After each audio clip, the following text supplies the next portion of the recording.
Hello. Happy Thursday, everyone. Hope you're all doing well. It is a lovely Thursday evening. I've played trivia with some friends. I've partially forgotten how to play this game, as you can see. But I'm gonna keep doing my golden berry attempts, even though I haven't played this game in months. But I think I remember enough how to play it that it should be okay. I do think that it's going to take me a little bit to get back into the groove of things. But I think there's a good chance that by the end of today's stream, I will not have managed to change anything, and I still will need to get the golden berry. So, you know, heads up, I guess, that I fully expect this to not actually go anywhere tonight. It's more of just a chatting stream, I suppose, than anything else. But man, I am not doing good here, but I have the controller here. I just don't feel like I'm doing my wave dashes right.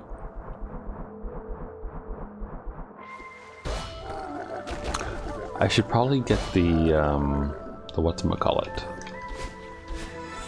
You know, the whatchamacallit, the thing that shows the inputs I'm using while I play, because that'll probably tell you more about how I'm doing than anything else, really. But yeah, I went and played trivia tonight. We got second, in case you're curious about what our team's performance was. And then after that, myself and 3 other friends went to Burger King for a late dinner, which is really nice, actually. It's the last time I played trivia, I think I actually went and got McDonald's, so it's not like I haven't had fast food after trivia in a while. But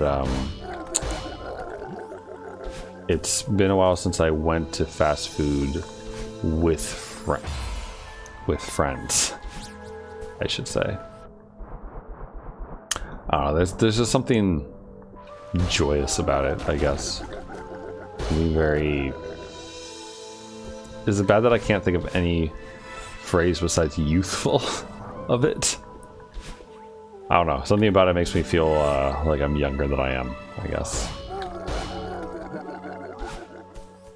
Not that I'm particularly old, mind you, but I am 30s. But yeah, this is kind of an experiment, I suppose, to see how far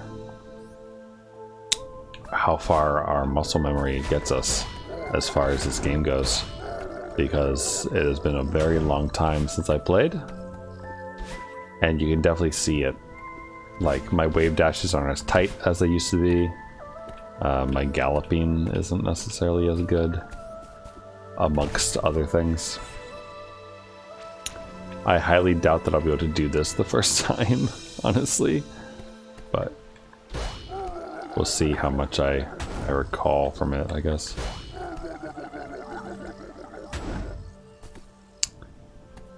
But I mean, I don't think I'm doing terrible, all things considered. But yeah, oh fuck, I messed that up.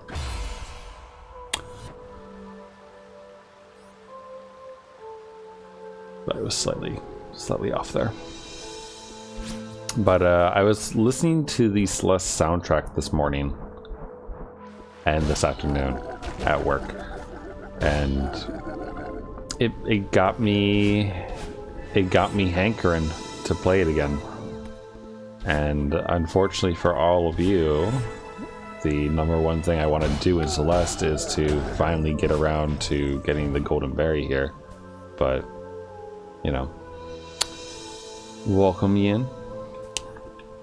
It has been a while since I played Celeste, and I haven't been keeping up with it, so this is very much a like relearn the level type stream going on. and I highly doubt I'm going to manage to actually get the golden berry during this. But it's fun. I was just saying that I was listening to the soundtrack earlier today. That's kind of one of the reasons why I kind of wanted to play it today.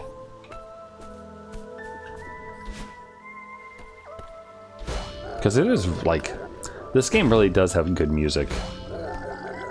Like from the anxiety music and everything else to just like the good kind of like techno-y beats in the B-sides and whatnot. Someone was kind enough online to collect all the B-sides into a single YouTube video for OST purposes. Is this the right way? I think so, actually.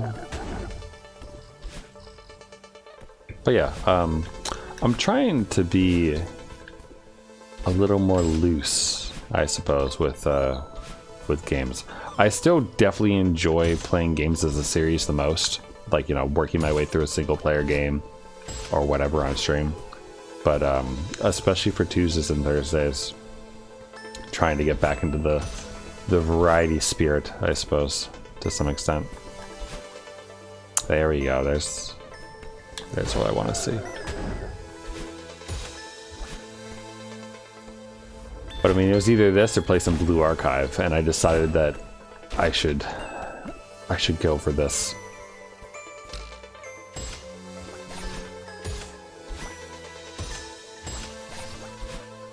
Though it was interesting today, I hung out with some friends, and I was playing Blue Archive in the car while we waited for one of our other friends to join us. Oh, that's right, these go back and forth like that. And I was showing them, Hoshino, just on the like menu page, and I was like, don't they sound like cute and tired? And they were like, they sound tired. I'm like, yeah, do you not hear that in their voice? So I kind of wonder, like, oh boy, fuck, that was my fault. But I wonder, like, is picking up on some of the emotions in like games like that where it's all Japanese voice acting, like does it not translate well? Because like Hoshino's voice on the menu screen and everything there, like, is very sleepy. I think I didn't think that there was a language barrier between that, because she just sounds sleepy to me. Nicked myself.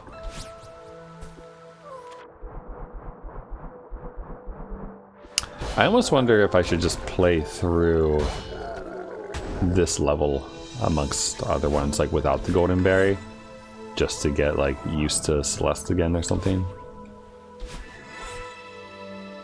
But I don't know if it matters that much, because I do feel like I'm doing all right, besides messing up a ton of wave dashes. I would not do well on some of the other levels that I played back when I was like playing this every single week. But yeah, I do have plans for tomorrow night though that I made with my friends while we were out. There is a speakeasy type of bar in the town over from where I live that occasionally plays jazz music. And my friend has it in his head that it is the jazz bar, even though it doesn't play jazz bar every night, or doesn't play jazz every night. And he really wants to go tomorrow. And he's looped myself, his girlfriend, and one of the other friends who was with us tonight playing trivia into doing it, which is fine by me, because I hope they play jazz tomorrow. But I wouldn't be surprised if they don't. But I'm still gonna enjoy just hanging out with him and other people. Hey, how's it going? Been a while. I haven't tuned in a while, but I was tuning in for a little bit when you were doing your attempts. I don't recall how far you got it though when I was watching on the golden berries and whatnot. I mean. Though I will say that your keyboard controls in Celeste Piscot is way better than my controller controls, from what I recall.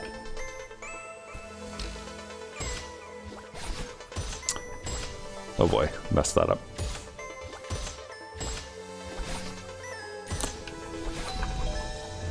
But you can thank this game's really good soundtrack for motivating me to play it tonight.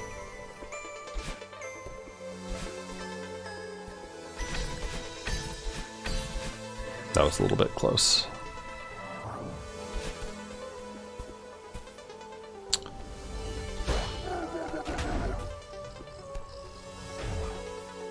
Get down a bit. Whee!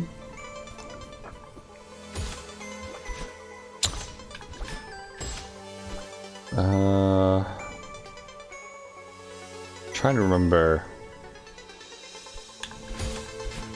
No! Ah, shoot. It's been so long.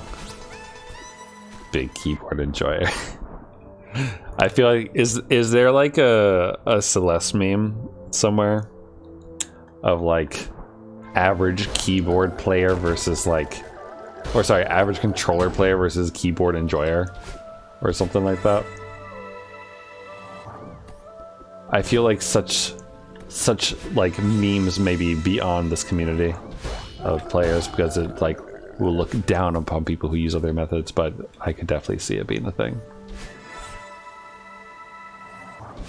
I don't know. I don't think I've ever actually tried the keyboard controls, but I don't think I would do well with them.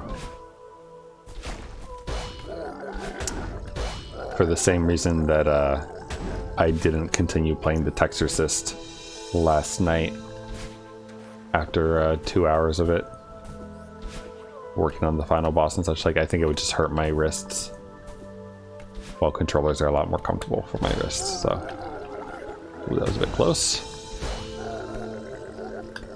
Boing.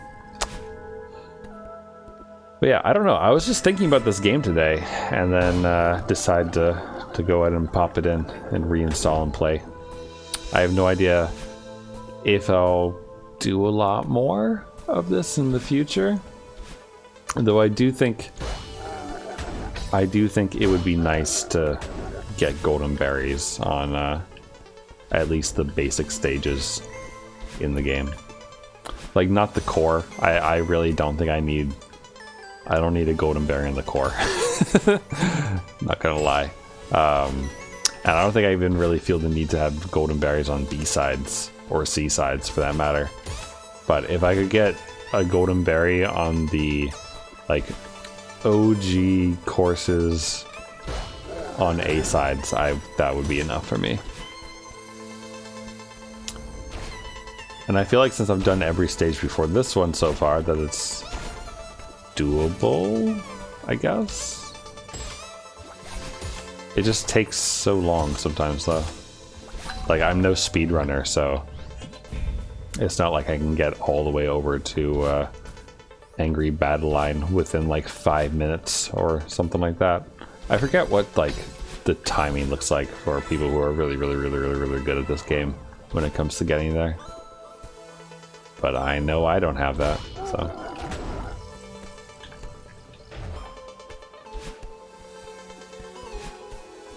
Not that I don't think that it could be acquired, I suppose.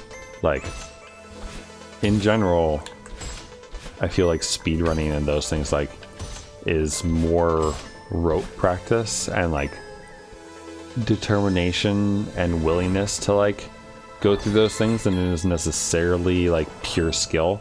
There's definitely tons of skill in it, don't get me wrong. I'm not trying to like say that speedrunners aren't talented in that way, but like I think that speedrunning and like being good at it and whatnot can to some extent be a learned thing, I guess.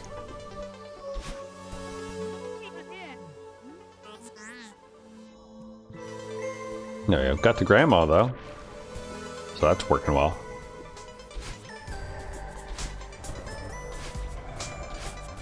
I could have ended that whole career. Whee!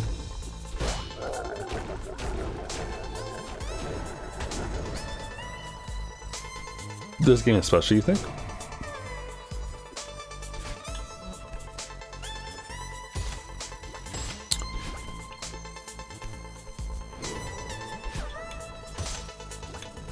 If only I was good enough to get down through that hole.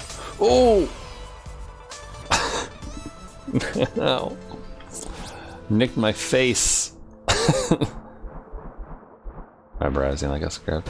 I mean, that, like, I feel like a lot of speedrunning, whoa boy, boils down to that in general though, right?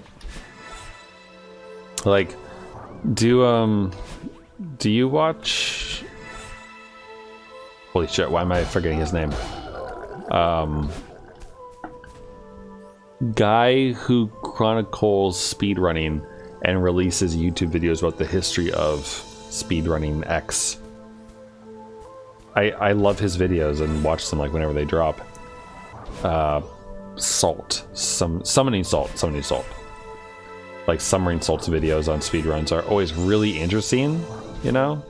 But a lot of it I feel like almost always like boils down to like someone being dedicated enough to like take all the tricks and all the things that like a community has built up and convert it into like a true like speed run that's like the sum of all the parts and whatnot.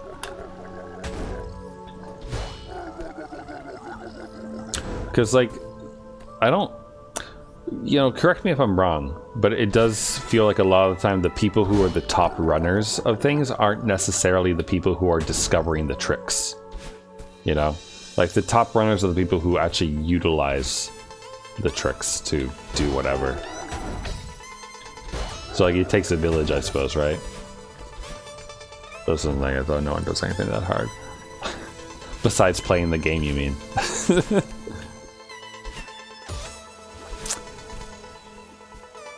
There's oh, I wish I could remember her name. Ah, shoot. There was someone who came by before. I remember I think I hosted them once. I think the tricks are impossible in that one. There was someone who like did ridiculously difficult like mod maps and those things really well and was like really good at the game. But yeah, like the Celeste speedrun is like 8 minutes or something, right? It's something like that. It's super short, and it's people taking advantage of like B-sides and a bunch of other stuff, and like the hotel skip and all those things. Which like I know how to do the hotel skip, but also it's not too bad. 26 minutes. Sorry, what did I say? I must be thinking of like a TAS or something. But like hotel skip, a bunch of other stuff, and when I like those tricks aren't that difficult. Like they're tricky, but also they're enough that like an amateur like me can learn them so they can get a golden berry done slightly easier.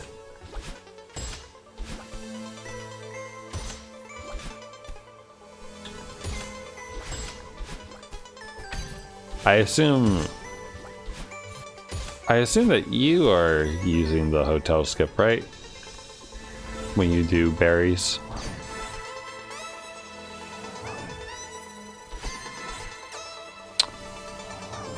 Like, not that the segment that you skip is terribly difficult, but the hotel skip is so easy that I feel like most people would just do it anyway.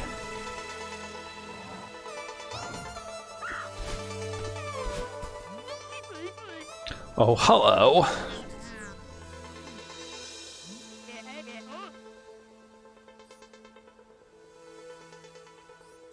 What, out of curiosity, like, do you know the name of, like, any of those hard tricks you're talking about?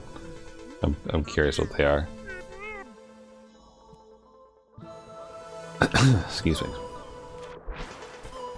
You don't do the hotel skip and berries, huh? So you don't mind the platforms, is what you're saying.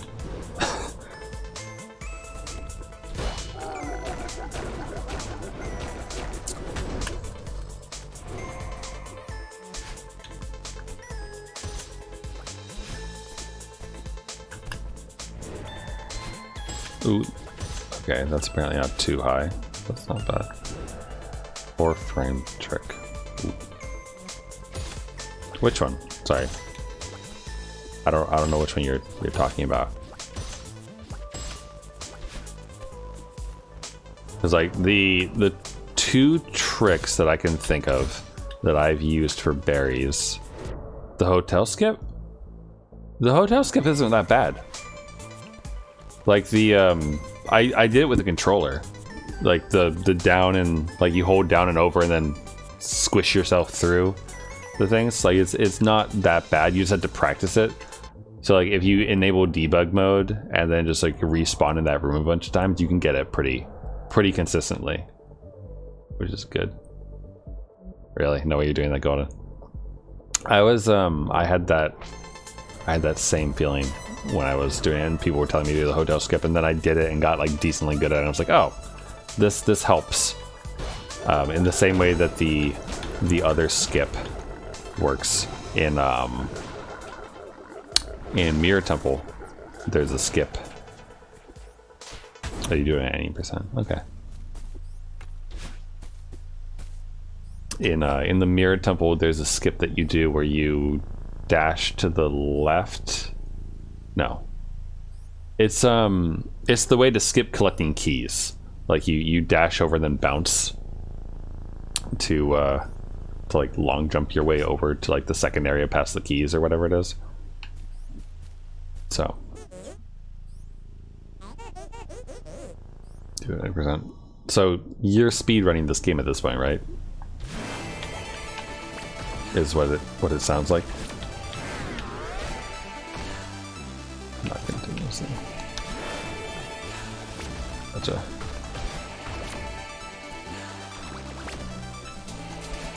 Oh boy, that was close. Whee! Womp. Oh, I'm sorry.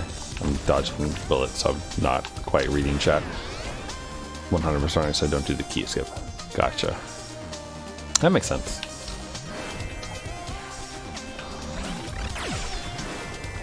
I'm not a runner of any sort.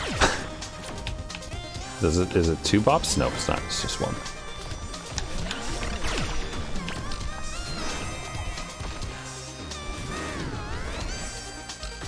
Whee!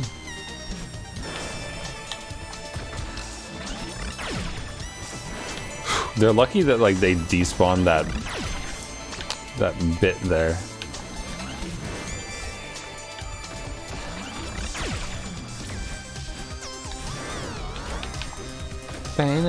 I do love this music though.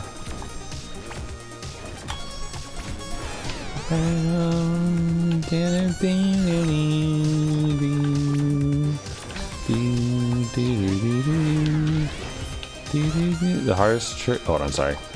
It is difficult for me to read and decide to dodge nonsense at the same time. I'm sure you understand. Oh shit. Nope. Yes. One sec, sorry, I want to read. Hardest trick people do in any percent is auto scroller skip and ridge. Saves 5 seconds, which is a lot. I mean, 5 seconds is a lot. Man. Ridge though. That's not a berry that I'm looking forward to. Can tell you that much. Oh boy. No! Oh! Fuck. Oh, that was entirely my own fault. I was watching the laser, like the line of it move down, and like for some reason it didn't register to me that's like, oh hey, you're falling. There are spikes underneath you. That was pretty good though, considering I wish Steam showed you like the last time you played. I could probably look at a VOD to tell, but it has been a while since I've done this attempt, so to get that far at all during this is like a nice feeling to me. So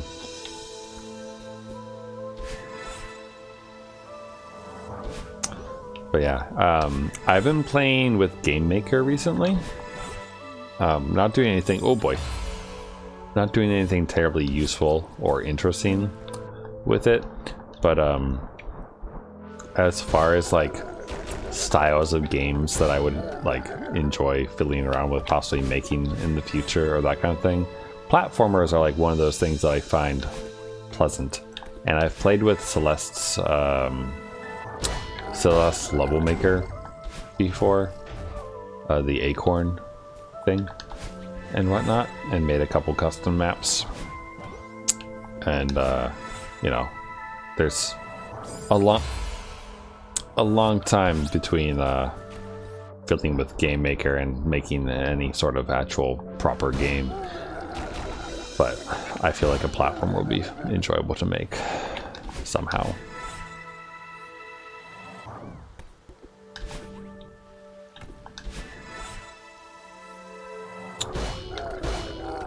It's just kind of a fun little outlet. Also, like, if you've never made a map with Acorn, it is pretty easy and kind of fun and like fairly addictive. The last time I did it, I spent like 2 weekends on it, like making 2 different maps, and just ended up staying up like all night, just fiddling and tweaking things and such, and having a lot of fun. So, same name, by the way. If you go on Banana, what is it? Game Banana? Game Banana is the name of the website with all the mods and that kind of thing, right? If you look for my handle on Game Banana, you'll find a couple of maps that I made. I was planning on making a 3rd one, but never got around to it because, like, everything else in life happened, basically. But if you wanna play it, you can. It was a decent map, I thought. Required wave dashing because it's like one of my favorite things. So you're trying. Whoa boy! Trying to get into making mods or making custom maps this early isn't for you. Gotcha. Do I have? Oh, I don't have. Oh, sorry, I'm not running Everest right now. I was about to say I normally have Crow Control turned on for fun. But I'm not actually running Everest right now. I'm just running regular old Celeste. So, no Crow Control for you, sorry. Which is fun though, by the way. If you're ever looking for, like, I know you stream this sometimes, Biscuit. I like Twitch. Does Twitch not send you notifications like after a while? I'm not saying for me, but like in general for like streamers and such. Because I feel like if you ignore like a streamer's go live notification like a few times, then like Twitch just stops sending them to you entirely. Most of the time when like I actually join in on people who I follow, it's because like they show up on the sidebar when I open Twitch.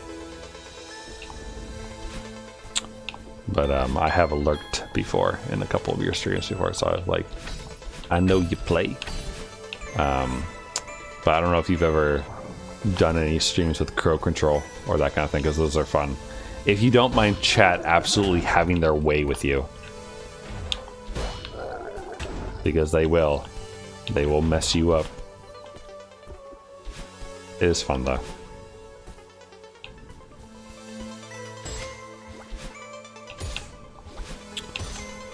Oops, that's not what we should have done there.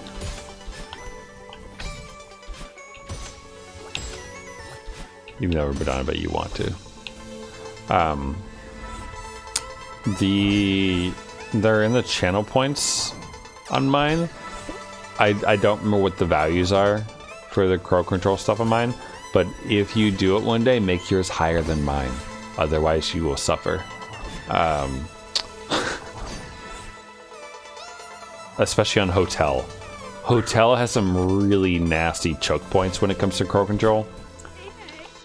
Where, like, if you have a bunch of Oshiros and a bunch of snowballs and other nonsense, then you will die. And you will die, like, hundreds of times before you ever get through it, like, off the one RNG. The, like, not Hotel Hotel and Mirror Temple were the hardest. And then there was a that was a Mirror Temple. There's one room in Mirror Temple that was like actually impossible-ish to do if someone triggered a snowball, because it has a really long like horizontal section where you have no control over yourself, and if someone puts a snowball in it, it will always hit you. So like we had to disable snowball for that section of the stream just to get through that room. I think that was the only time. I think. There was also during the cutscene moments of the ridge. No, of the end of this level, actually. Sorry, I think it's when you get the double jump and you have like the things going up, and you're kind of stuck with Battleline doing the circling thing and everything. If someone sends a snowball during that, they can and they will hit you unless you skip the cutscene. So, crow control is good. You just need to have a chat that like doesn't want to see you fail for no reason.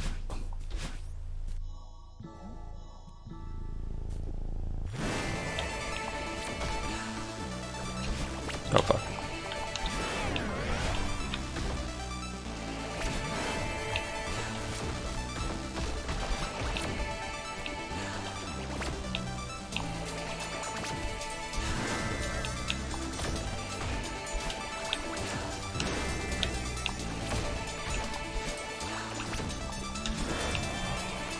Whee. The first also was having consistent arguments. That is fair. That is. I mean, you'd be surprised at how many people show up for like crow control stuff in general. Like when there's user interactivity to be had, some people kind of search that out, I think.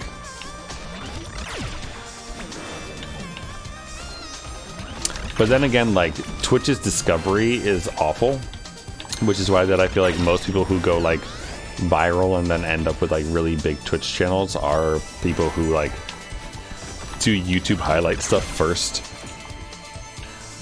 and then like, you know, bring people over to Twitch. Otherwise you're kind of at the mercy of Twitch's bullshit.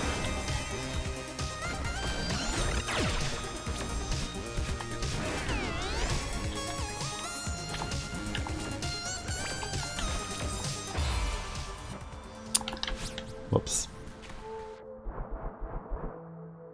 I mean, though, that said, I mean, it all depends on what you want out of it. There are people who are like on the grind and like go through the efforts to, you know, market themselves and spread themselves across socials and like really try to get people to come to their streams and that kind of thing. And like do manage to get like consistent people, but also like that kind of growth, like the steady, slow turtle pace kind of thing, like that takes a long time, I think, to get any substantial following. Which is why, again, like the people who like have YouTube highlights and then like either edit the videos themselves or get like a video editor, and then even then it still all comes down to luck. Speedrun challenge runner before a stream. Yeah, it's probably a good way to approach it. My what I was slowly getting around to saying there was like, you gotta stream because you're enjoying streaming, not because you want to make it big, I think. Otherwise you're just gonna burn yourself out. Like I had a few friends who like don't stream that consistently anymore, but like they were on the grind, and like a couple of them got like sponsorships from Dubby, I think was the name of the drink or something like that.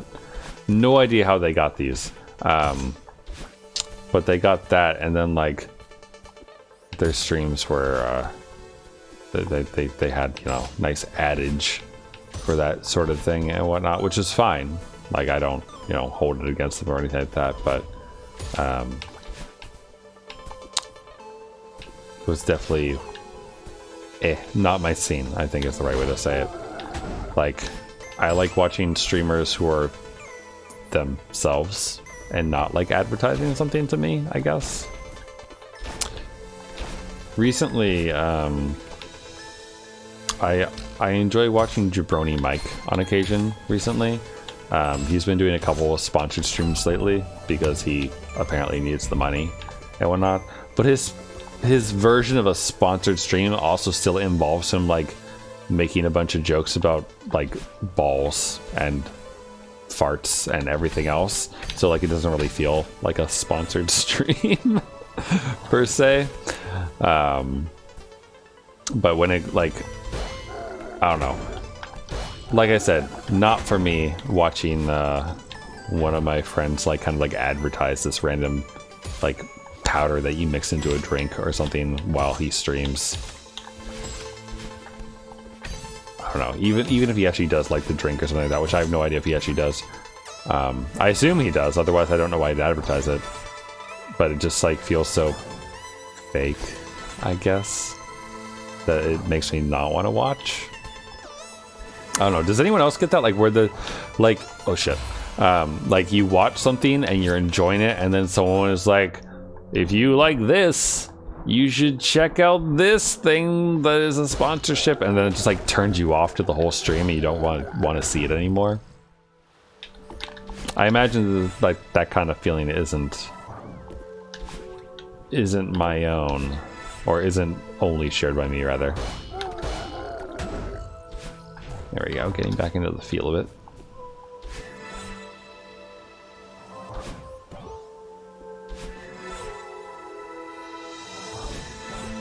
But streaming for hobby or for like collection purposes is like what I enjoy the most about it. So you just don't like watching big streamers. That's fair. What's a big streamer to you, I guess? Because I feel like everyone has different limits. Like when I think big streamer, I think someone who posts in like 5 to 10k people in their chat room who just have like, you know, an absurd chat room full of nonsense and other silliness that's just like the full-on hive mind and that kind of thing. But also like even like 2,000 people, like even a couple thousand people feels big to me. Like a few hundred people feels mid-tier ish, I guess, to me, because the thing that I've observed is like for like someone with like, let's say like 20 people in their chat, like 20 viewers, there's only gonna be like 2 or 3 people actually talking during the stream to them, like in the channel itself, which isn't that different from someone like me who gets like, you know, 0 to 2 or 3 people at most of the time. Like I think I had 7 people in my chat last week, but that was only because Davkin rated me after a stream and I happened to be doing something that was actually interesting for once, so like people stuck around. You just don't like being ignored. That's fair. One of the things that I struggle with as far as like that, you know, like ignoring goes, is like a lot of streamers, or sorry, a lot of smaller streamers like myself and whatnot, like you tend to read the chat out loud like as you read it, right? And but I don't always do that. And then like I always like have a little bit of worry in the back of my mind of like, did the person, like whoever was chatting, like did they think that I didn't see what they said because I didn't repeat it out loud if I just like read it to myself real quick and like it wasn't something that actually needed to be responded to, you know? One of those little things. Ooh, I didn't press X fast enough, I guess. I did press X, just not fast enough to get out of there. I actually don't know if keyboard X and controller X is the same thing, actually, now that I think about it. X is dash on the controller, as far as the 360 controls are concerned. Oh boy. But the most people I've ever had in my chat, and this is related to the conversation, I'm not trying to brag or anything nonsensical like that. I had 100 people in my chat once because I was playing StarCraft 2 because I really wanted to play the campaign of it, and it would happen to be free. The first campaign is free for Terrans. And I got raided by some other random StarCraft player who just brought like 130 people into my chat or something all of a sudden while I was just like cruising through the campaign. And like, it is really weird when you're used to like, you know, slow, like leisurely chat with whoever happens to be hanging out with you, talking about the game and such. And then all of a sudden you have like 30 people. Come back, Block. Like 30 people saying hello, be like, and like spamming some random emote for raid purposes or some other nonsense. It's just weird. I feel like I'm speaking a foreign language when it comes to like the big streamers and like the way that people behave when it comes to that, like spamming emotes into someone's chat for a raid and whatnot. Like, I get it, because like if I'm sitting in like Vinesauce's chat, which is like, you know, like 5 to 10k people or whatever, and he says something stupid, then like myself and like 100 other people are going to like type Vinny ... or like post kappas or those things and like engage in the hive mind. But I don't do that when it comes to, you know, smaller streamers. It's like hello. So yeah, like there's too many people to respond to, right? When you have a big raid come in or something like that, and like you want to keep up with it and be like, oh, like, yeah, let me talk there, but you're also trying to play a game at the same time, so it doesn't really work very well. Which like is interesting because like I think in like my first year of streaming or something like that, there was some point where like I didn't respond to someone who came in the chat or something because I don't remember why, but I didn't respond for some reason. And like they like said something along the lines of like, oh, like this is one of those streamers who just ignores their chat.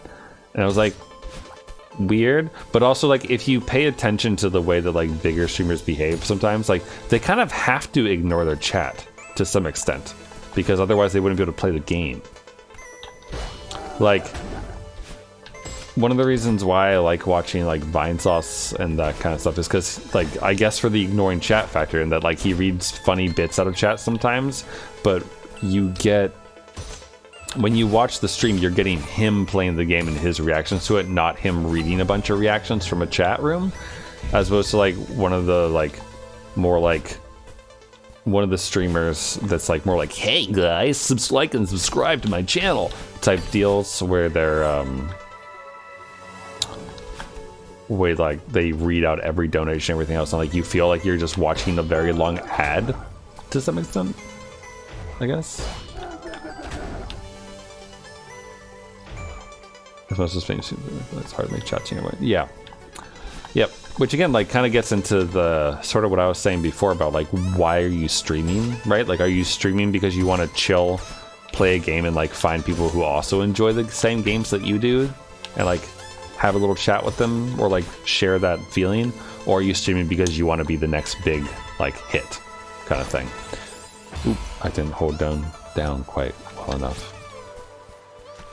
Because like I said, I appreciate my friends' hustles who were like going and like trying to get after sponsorships and those kind of things, because I think they were on that grind for trying to be, you know, that next big, or to get enough like Twitch support or whatever that like they could like, you know, make it a side gig in some successful metric, I guess. But I don't know. For me, streaming has always been about like sharing games with people. Like the entire reason I started streaming was because my friend wanted to see me play Doki Doki Literature Club, and like the easiest way for me to show him that I was playing it and for him to get my reaction from everything was for me to just set up a Twitch account and stream it so he could watch. And that was it. That was the entire reason I started streaming. And then it was like, oh, this is kind of fun. And in the case of like Celeste and oh boy, oh fuck, we can recover, we can recover. In the case of Celeste and other games, like it just becomes like a nice way to organize your own thoughts while you play, because like you said, like speed running and even to some extent doing the golden berry runs and those things is a lot of memorization and like just muscle memory of getting your hands used to going through all these things, right? And so like you just kind of get in the zone and then like your mind wanders and you just think about other things, and for me it's really useful for organizing thoughts and kind of like, you know, thinking out loud a bit.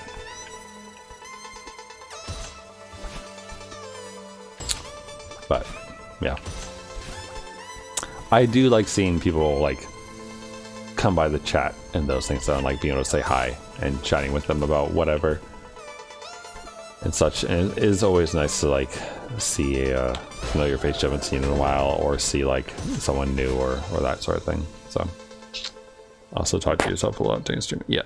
I mean, you have to, right?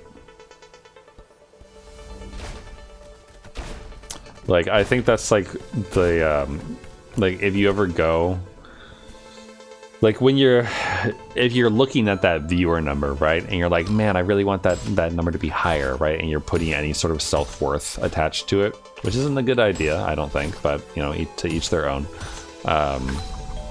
If you're like watching that viewer number and like trying to figure out, be like, how do I be a better streamer, or those things, right? I feel like the number one advice that most people give is like, think out loud while you're doing stuff. Like talk about the game you're playing and like describe what you're doing as you do it and why you're doing it, because like that is good.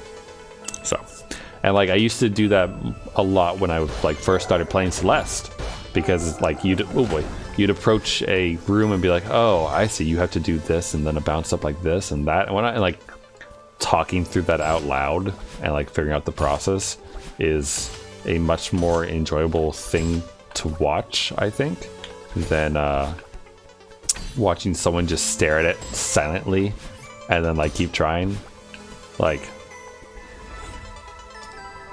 if I had a pet peeve that isn't really a very good pet peeve, is that like it bothers me when people are silent streamers, I guess. Like if someone's just playing a game and they're just like in the zone doing it with like nothing and whatnot. Like at that point I'm like, why are you streaming? why are you streaming this if you don't want to like engage socially with people? But I don't know, maybe I could be missing something there, and there's totally like a real reason to do that kind of thing. I mean, like I get quiet if I have to like focus on something, right? And really want to like beat something without getting myself distracted by, you know, keeping an eye on things. Like obviously your focus in like a difficult game is going to be, you know, better if you don't glance over at chat half the time, right? Because you ought to be paying attention to the damn game. But still, why? You know? Yeah, I mean, different strokes for different folks, right? So like I'm sure that there's an audience for that sort of thing, but unfriendly streamers have a dedicated audience. Unfriendly meaning they don't interact with chat at all, or like the silent mode or those kind of things. I think the hard thing is that like I have to imagine that most like unfriendly streamers are people who were like big enough that they can be unfriendly. Like, oh boy, oh fuck, I'm dead. Discovery on Twitch is garbage. Like, unless you're playing the most niche of games, and there's someone who's like very specifically seeking out that niche, like that one game from like 1994 that no one else plays, and you really want to see like Hercules 64 played, then like most of the time it's just full of random crap. Ooh, can I do this? Can I do this? Hell yeah, I can. Fuck. It was good, I got back over to it, then I died.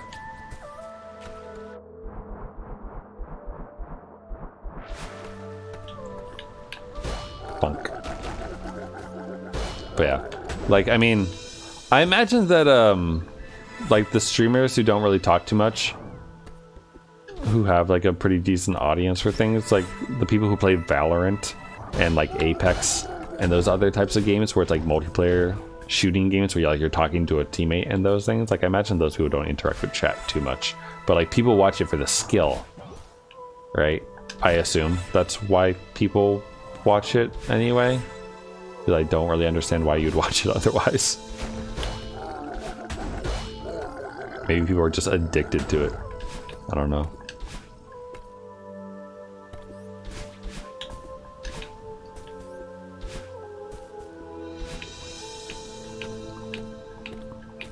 I feel like the reason that I watch a streamer typically, like, it's either personality or they're playing a game that I want to see. And those are the two reasons. Like, Desert P is a good streamer. Plays interesting games, is an interesting dude, has some interesting stuff to talk about most of the time. Has a fairly unique voice because he has some throat issues and other things and whatnot. And also is very alive.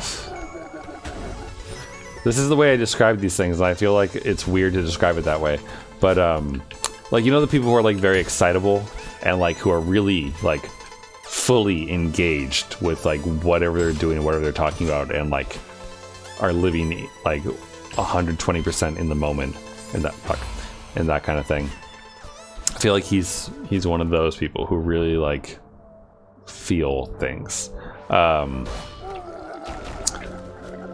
don't watch him as much as I used to, but I was tuning into his playthrough of the Xenosaga series pretty regularly because I like that series, the Xenosaga series. I only own the first game, have never beaten it fully all the way through myself, but I watched him play it and beat it and the second and third games when he was doing the series through it, even though like probably like a quarter of his chat was like bored out of their mind from it.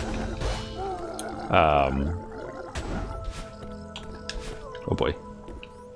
Because it's a JRPG and like a 40 to 60 hour JRPG. So like there's a lot of grind, there's a lot of inventory management, a lot of cutscene.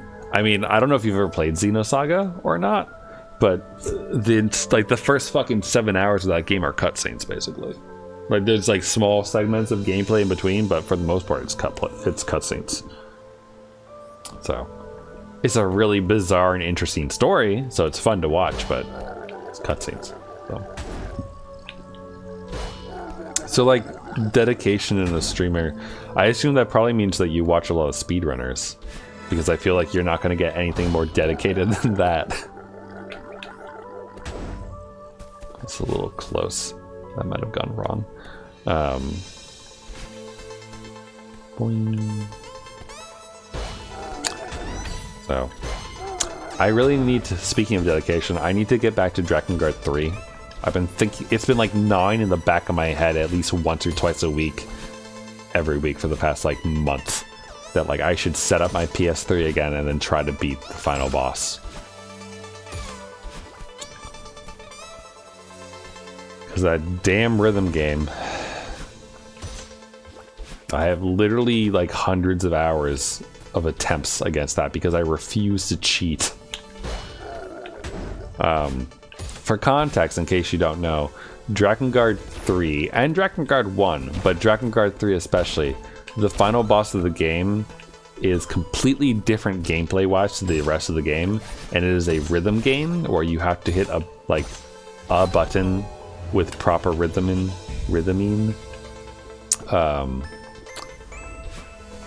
for a certain amount of time perfectly, basically.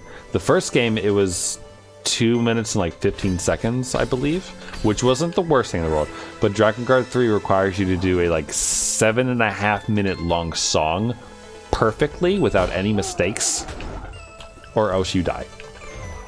And I could get 7 minutes and like 10 seconds, but the last segment I couldn't get. And like my muscle memory got screwed in that the muscles learn the wrong memory, basically. So, you like Japanese learners? You don't say. I did start. I'm not doing it tonight, right? But like, I'm sure you might remember that I was doing the doing the flashcard type things in between Golden Berries attempts and those things before. The Japanese lessons that I was taking.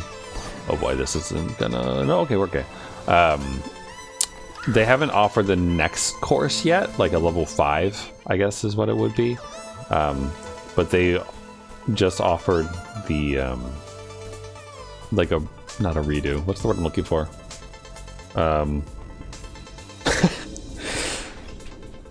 I am retaking the 4th level, I guess, because they offered it again as like a refresher for this lad. Japanese for busy people too.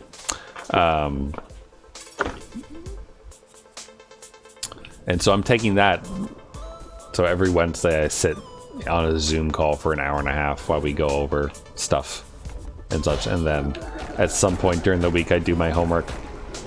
For a couple of weeks leading up to this, I was doing the audio exercises from the first book as a review on stream, which is really enjoyable actually. I really liked doing it and want to do it some more. It's just a matter of getting the right time for it, I guess, and right headspace. Because right now, like, since I'm kind of, doing homework at least once a week and whatnot, it's harder to motivate myself to do it on stream. As opposed to using the stream time to kind of relax and play stuff. But the audio exercises are good though. Because like the whole book's audio is on SoundCloud. Like someone was kind enough to upload it there and such, so you can use that to do the audio exercises, which is a good time. I have been thinking about going back to it because I reviewed up to chapter 20 of the first book, so there's 5 more chapters in the first book, and then we're on chapter 6 in the second book right now as far as class goes. So there's 12 chapters that I could review like on stream, like I did the first 20 chapters, just doing audio exercises and going over grammar points, because Japanese is fun. And also the country opened up again like recently, so like it's on a lot of people's minds, I think, to like get a refresh.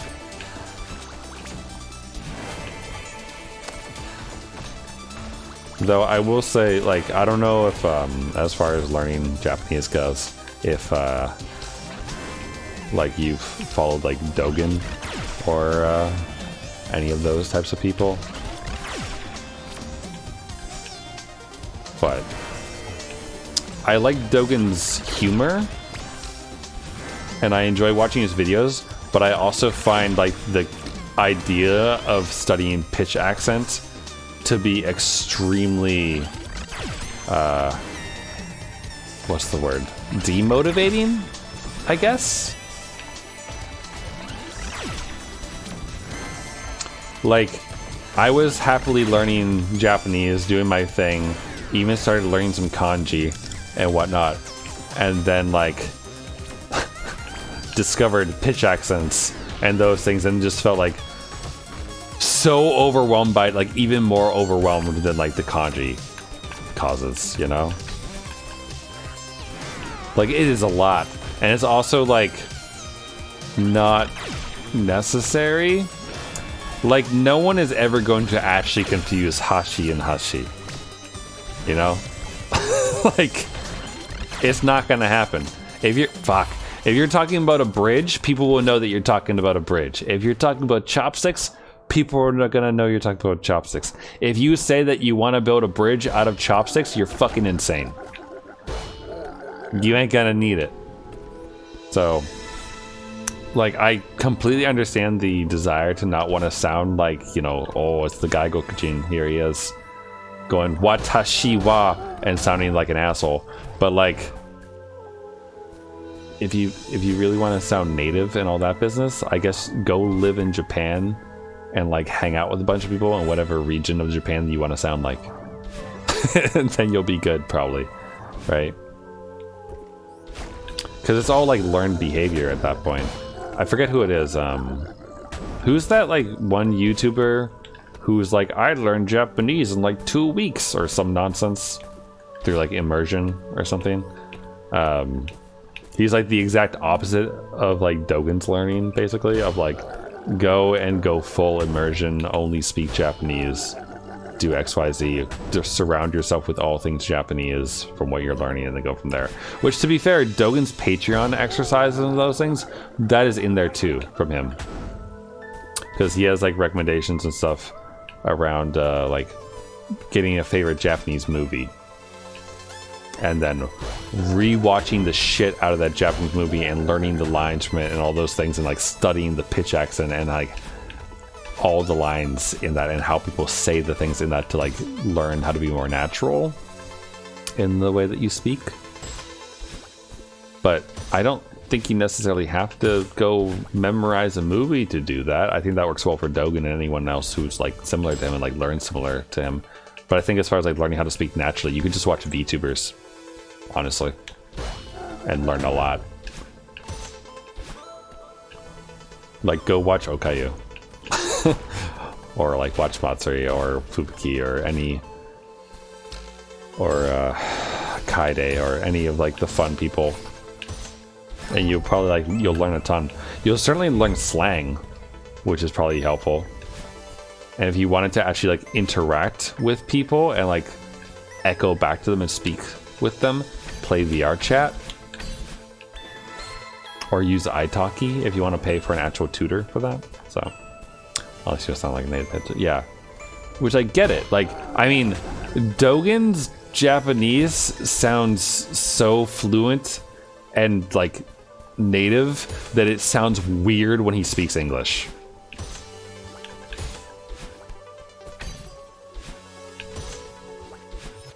Like the video that he put out yesterday?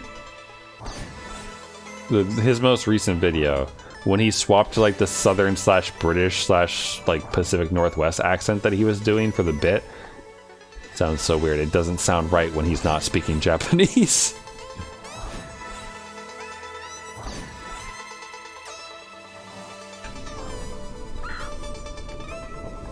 But also, like, my experience when I went to Japan was that a lot of Japanese speakers just want to speak English with you anyway.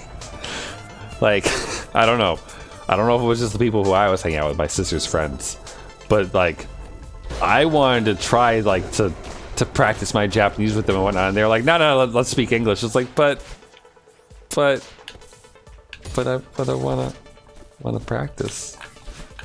Renshu shimasu. Onegai shimasu. Like, please, I want to practice. But they just want to speak English.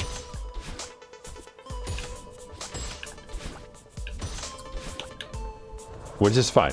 So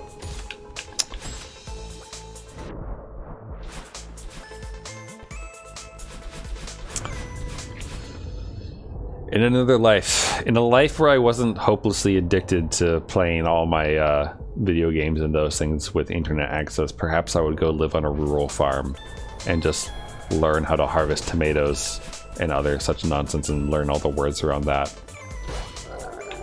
Live that no-mean life. Yeah, I guess so. That would certainly assist with that. Though I feel like that gets harder and harder considering how many loan words pop in from English. I don't know if like what anime you're watching this season, if you keep up with seasonal or all, but do it yourself. Adorable and comfy anime, but good lord, episode 3 had the blue-eye blonde American girl Amelia Irving, and the English.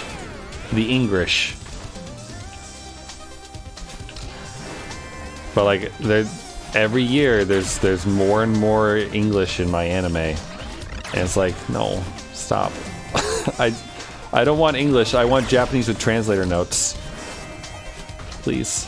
I like your culture. Stop.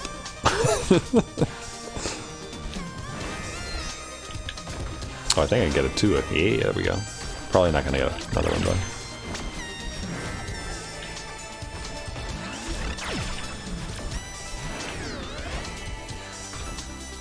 That said, I do love, like, there's definitely things in Japanese that would never translate properly to English. Like when a VTuber goes, yappe. Like you can translate that as like, oh man, or like, oh no, or those kind of things, but it doesn't have the same, it does not have the same feel. As like a tuber going, yabekunai? Like, so good. I don't know.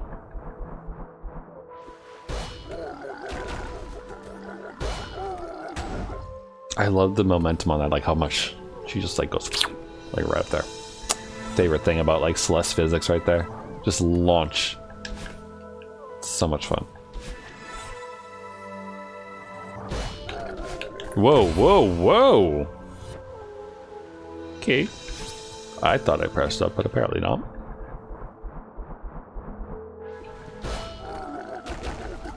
Okay. So I'm just checking the time or whatnot, because I did start late because I was playing trivia with people tonight and then hanging out with them for a little bit. Oh boy. Oh, are we gonna make it? We are. Why did I do that? Why did I do that? But yeah.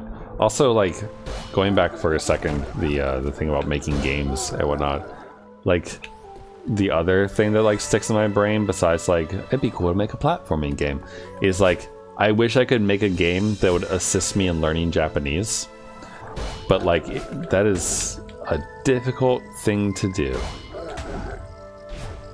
Like the what's the name of that game? Like kanji combat, hiragana combat, kana combat, whatever the name of that series is, where you practice typing, and there's a version for hiragana, katakana, and kanji. I think it's kanji combat. Like that's good and fine and works pretty decent for memorization. Oh.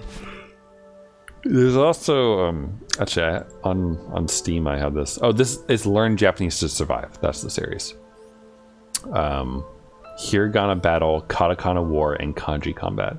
There's also Earthlingo is another name of a game where you are playing as a little alien and they're learning vocab words and you have to walk around and like it shows you a vocab word like basu and you have to go find a bus and then like choose it basically. So like that's really good because I feel like it's contextual, so you learn a good amount.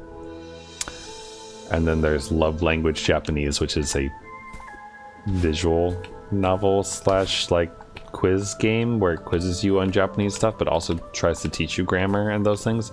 Though that one is not some of the Japanese is wrong.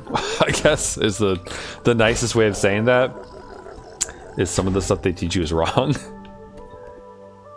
But most of it's right, but some of it's wrong, so I feel bad for anyone who only has that, who doesn't have another secondary source to learn from. But like all those are like neat, but like I don't know, I think about these things where it's like how would you help someone learn immersively with a video game? Because like I'm always thinking about like magic spells, but like if it's something like that where it's like, oh, like you would have to like draw the kanji for fire to make a fire spell, right? The problem with that is like clearly, you know, for magic it works fine. Like be like, oh, like water, fire, lightning, whatever else, like, but it's such a limited subset of things that you could make for like fake spells, which like the learn Japanese to survive kind of gets around a bit and works well for, where you, for the kanji one, which is the one that I was playing, the enemies you're fighting are the kanji, and in order to defeat them you have to name them. So like you get that, and it's not dependent on it being like contextual to anything useful. But at the same time, it just becomes a strict memorization game at that point, with like the added benefit of the way that I was doing it, which is whenever I would be fighting one, because there's no time limit on it. Whenever I was fighting one, I'd go and I'd write it out a bunch of times as a way to learn it, because I find that writing them out makes it easier to like remember them. So I would just sit there and be like, oh, that's fire, and then I'd write it out 10 times and be like, fire, fire, fire, right? But like that doesn't help you be like, oh yes, this is the kanji for fire, and also it's used in this word or those kind of things, or like the one for water, right? Be like, oh, it's mizu, but also if it's combined with like the one for day and the such, then it's suiyobi, it's Wednesday. And like you wouldn't know that unless like you're studying Japanese outside of it. So like it's a good secondary tool for memorization, but it's not a good tool for straight learning how to read them per se, unless you are very memorization focused, which I think like some people can be, but also the people who have that probably can just read learning the kanji from Heisig and call it a day. But like the things that stick in my brain better is like when it's like learning or reading with the other kanji for a word, like learning suiyobi, right, for Wednesday, or kinyobi for Friday, and be like, oh, it's golden day. It's like, there it is, it's gold day. But it's hard to think of a way to like combine that for a game, right, where like you'd be able to teach someone that, because the kanji are such like there's such a big jump up from like hiragana and katakana. Like hiragana and katakana you can learn by straight memorization, easy peasy, because there are only 26 of them. Or sorry, there's more than 26, but like they're easy to memorize. You can play a mix and match game and like repeat that a few times and you're golden. But that's not the case for, you know, learning the first like 2,000 kanji that are commonly used, or the other ones. So it's really hard to figure out like how you would do that or integrate it, because like ideally you'd have like someone talking to you or like trying to teach you by talking. Like a tsundere dating game would probably work best for this, I guess. Like my Japanese girlfriend needs me to learn Japanese would be like the title of this game, and you get like angry tsundere character who's mad at you. She just wanted an English boyfriend, or like whatever your region is. I don't know, make it change according to that so you can feel like at home. And then like she's trying to teach you these things and she gets mad if you like don't learn stuff right. And then she'll be like, oh, we're gonna go on a date on Wednesday, right? She'll be like, dato suiyobi. And if you don't like learn what Wednesday is and what day it comes after and how to read a fucking calendar, you miss out on the date and she gets mad at you. There's my idea. There's my pitch for a game. Learn to please your waifu or die game.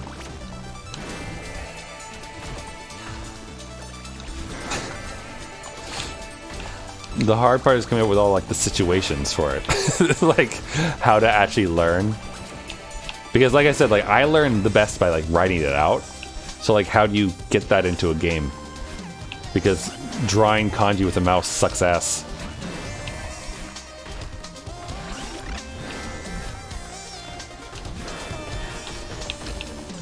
Oh fuck.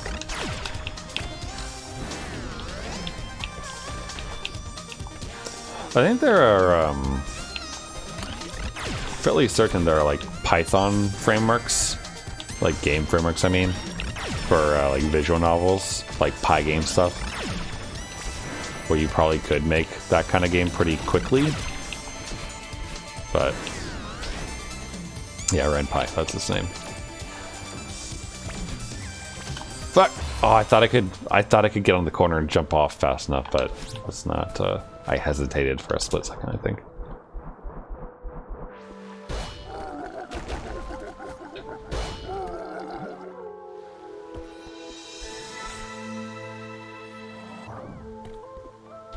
But yeah, I mean, like you could learn colors by going out on a date with your girl and you're gonna go on a beach date, and she needs you to choose some good colors, and she's like holding up 2 different like bikinis or something, and you have to choose like the right one to not get slapped, because if you choose the micro bikini, no.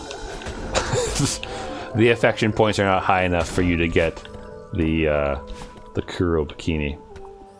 You gotta go with the I don't know, the Akai One Piece, I guess. Or I guess they'd be blue. You don't really see too many red One Pieces. They're typically blue. Or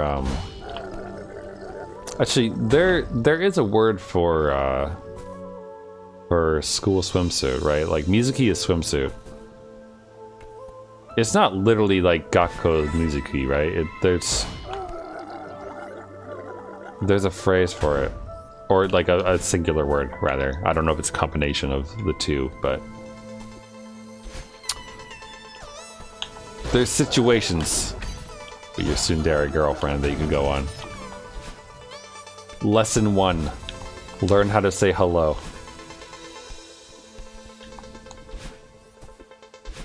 Yeah, like that's the trouble, right? And like the other thing is like introducing enough Japanese words to like that you know enough to understand. Which again, like tsundere girlfriend could work with that, because she might say the full sentence to you the first time, and then she sees the bewildered look on your face, and then she dumbs it down to your level.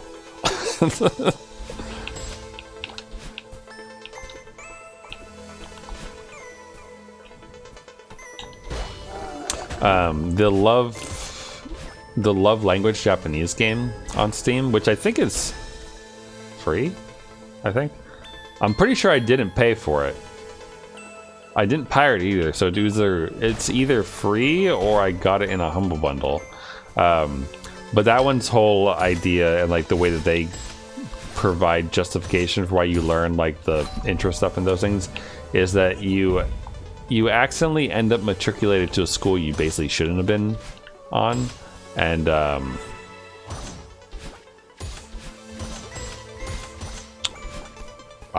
amazed that I'm alive right now. Is like you have to pass quizzes in order to stay in school and not be deported. So, no one gonna give the options. People think there's that one. Tsundere girlfriend would work for this. Full Japanese first time, dumbed down Japanese second time, and then she finally gets pissed off at you enough and then speaks broken English at you. This archetype works really well for learning, I think.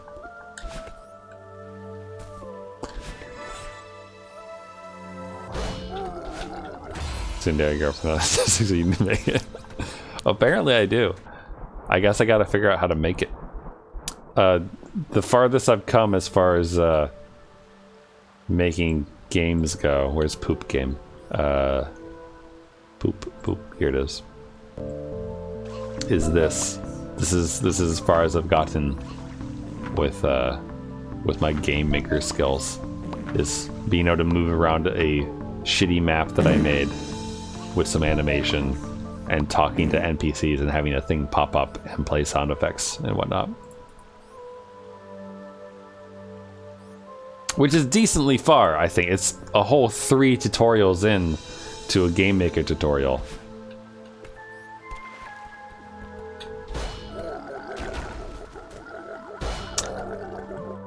The problem is that tsundere girlfriend would be a stick figure. I do not have the art skills necessary to make something pleasing to the eye that someone would want to date, I suppose. Then again, I fully assume that there are people who want to like screw the shit out of Celeste, or sorry, Maddie, this sprite right here. So if you can make pixel art that good enough, then maybe be okay. Oh hey Virtuals, how you doing? How goes your Thursday evening? Do you think Dan Salvatore had art skills? I mean, Monica's pretty cute, but not as cute as Natsuki. I remember the right person, right? Dan Salvatore's Doki Doki Literature Club, right?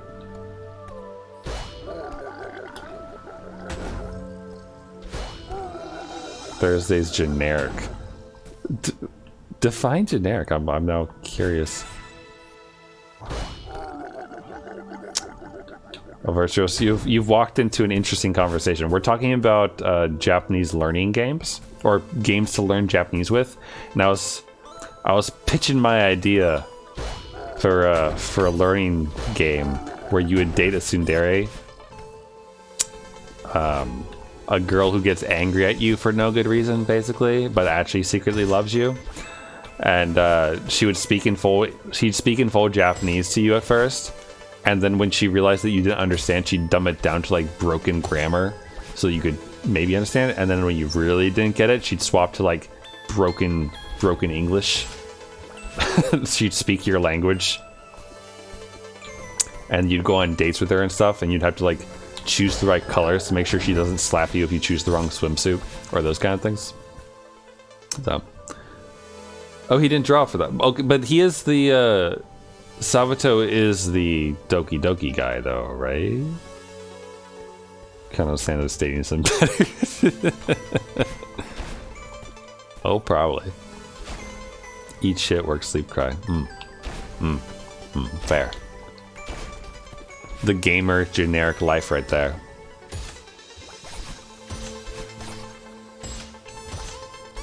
Oh, ooh, amazing that I lived through that. We are so fucked though. Oh wait, no, we're not fucked. We can reach it. There we go. I never played the KFC dating game. I did see images of it, as I'm sure all of you did. But I mean, have you seen the horse dating game? The horse boyfriend one? Like the shitty Chinese like phone game? Where like it's a horse with a literal like boy face. Why'd they make it in the game? They didn't yet, did they? I know they made the plus version, right? Also, you've seen this though, right? The horse boyfriend thing? Hold on. Because if you haven't, I like need to show you this. There it is. Yes. Sorry, this is gonna be Vinesauce playing it. Because it's the first clip that I can find of this thing. Couldn't care less. Well, there's one over there. Go have a closer look. All right, seeing as I'm here. That's him there. Sparkle.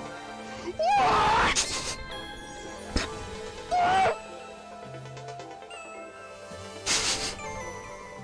There he is. Oh my god, he's really hot! Dude, look how hot that guy is. No, he's a monster. Nice features, man. Yeah, I'll be yeah. right back. I'm gonna have a heart attack. Them some nice features.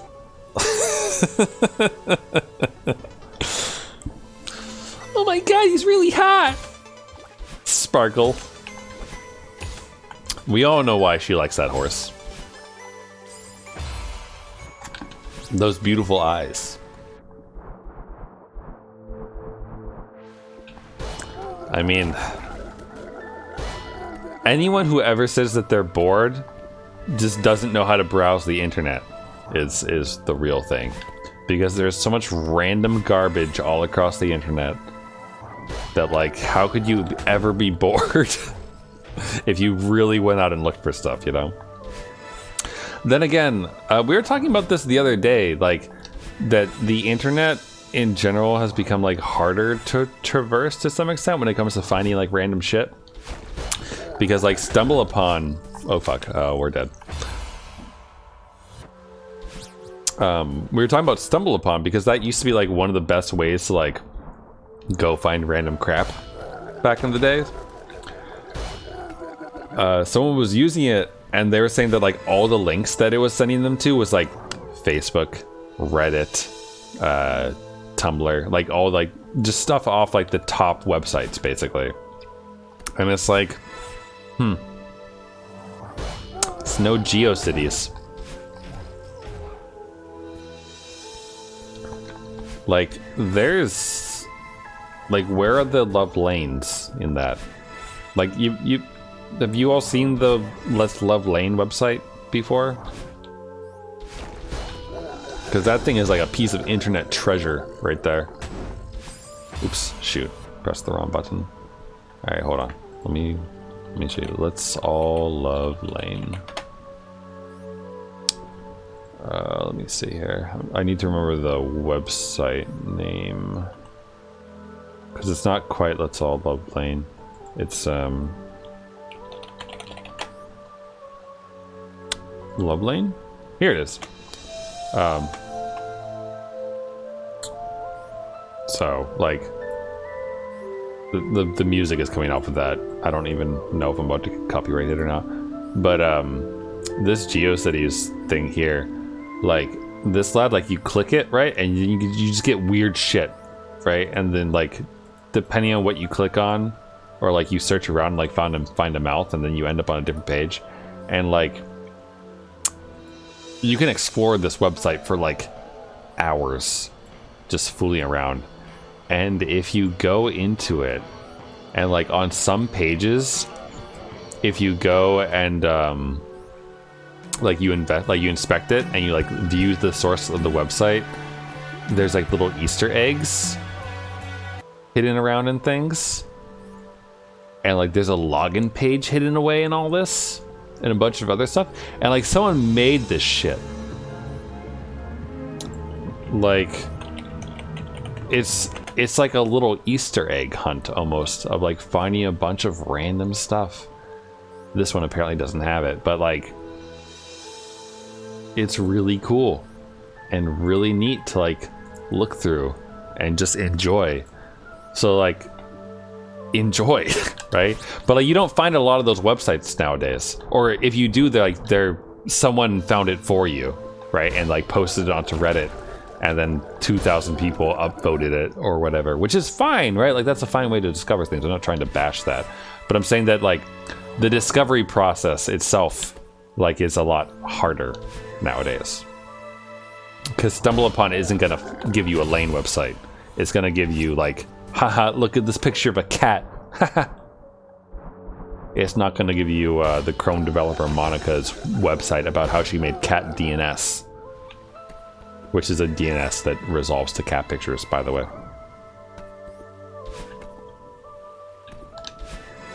Yeah, sure, Japanese fans for weird shit. That's fair. I hope, do they find good stuff? Can you share it every now and then with us, so we find strange things? Like there's I've got an Umfi on Twitter. Not on my Twitch handle, Twitter, but on my personal one, who just plays, like she goes and she just like trolls across itch.io and plays all the like really dumb, shitty hentai games. Oh, hey, Ian. Do you remember when YouTube was literally anime pictures, right? It was just... Do you remember when you used to be able to search people getting hurt on YouTube and find amusing things? Because that's what my Spanish teacher used to do back in high school. Like, if we were good and we like finished up our exams early, we'd just watch YouTube with him for a while. And like that one YouTube video of the dude who's like... It's like they're in college, I think, and like somebody's studying, they're just doing their thing. And then like some guy is filming one of them, and the other guy's walking up with like scissors in his hand. And they're going the wah wah wah, wah wah wah, and he chucks the scissors, and it gets stuck in the guy's arm, and his face is so flabbergasted. He's just like, what? Like he's not even in pain. He's just confused.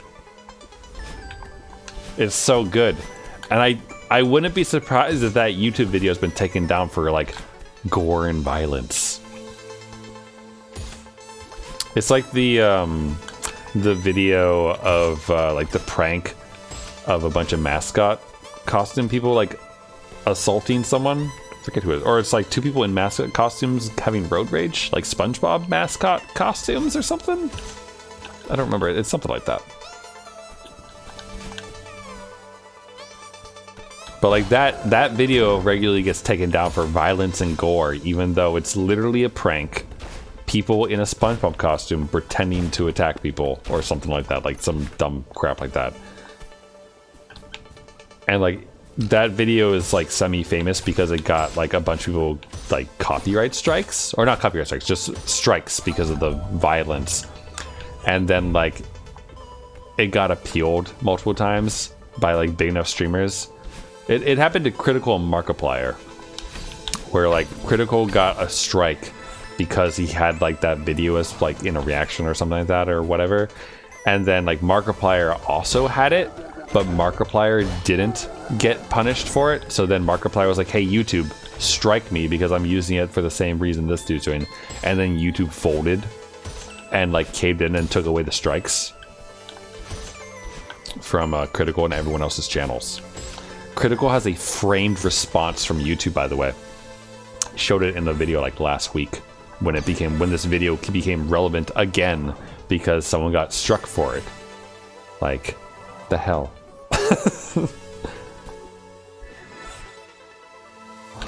Anyway, hold on. I wanna briefly repeat myself, if it's alright, about the Japanese learning game idea for Yin, because I feel like he'll appreciate it. Because TLDR, we were talking about Japanese learning games and how like a lot of them don't give enough context to like really like sink it in, and most of them boil down to memorization, basically. Wow. And my idea was like make a tsundere girlfriend dating simulator where she gets progressively more mad at you and dumps down her Japanese enough for you to understand it. And like you learn through context of going on dates with her and like making the right choices and not accidentally like giving her things that she won't wear or won't want to do or those things, because you have to learn what the right thing is. I don't know. I think it seems like a good idea. Like I feel like people would learn if like the promise is like love and friendship. How I divorced Tsubaki-san. That's gonna be the game. All right. What is what's that thing? It's Dr. Strangelove. How I stopped. It's like how I learned to love the bomb. How I learned to stop worrying and love the bomb. Gotta like make a play on that title somehow. Tells you your favorite recipe to remove the ingredients. There you go. That's a good one. That's a good one to learn like food too. Like, what's my favorite food? Or like, hey, go grocery shopping for me. I need to make this. These are the ingredients and whatnot. And then she gets mad at you until she draws you like a shitty picture of like a carrot and a leek. And she's like, udon. We're having udon. You say toast, then she says onigiri, and you get mad point. No, you say donuts. She says onigiri, you say jelly donuts, and she turns into Brock and smacks you. Right before Team Rocket shows up. Damn it. Also, anyone who never watched the original like Pokemon dub probably has no idea what the hell I'm talking about.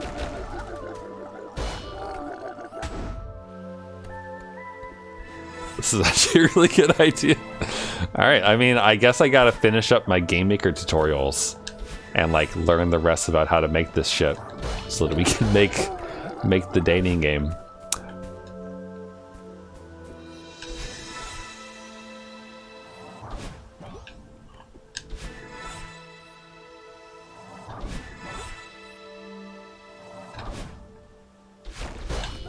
Boing. Oh, shoot, wrong tap. I'm doing that thing again where I'm sitting at an angle.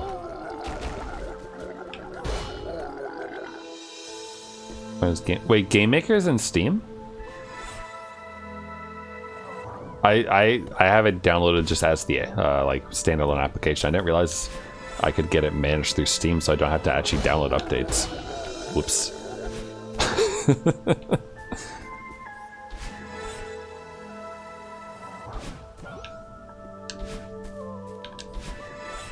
Boing. Completely unrelated to everything we've been talking about. I might need to go grab my beverage from my fridge because my throat's getting a little parched. But I had Burger King for dinner, which was exciting.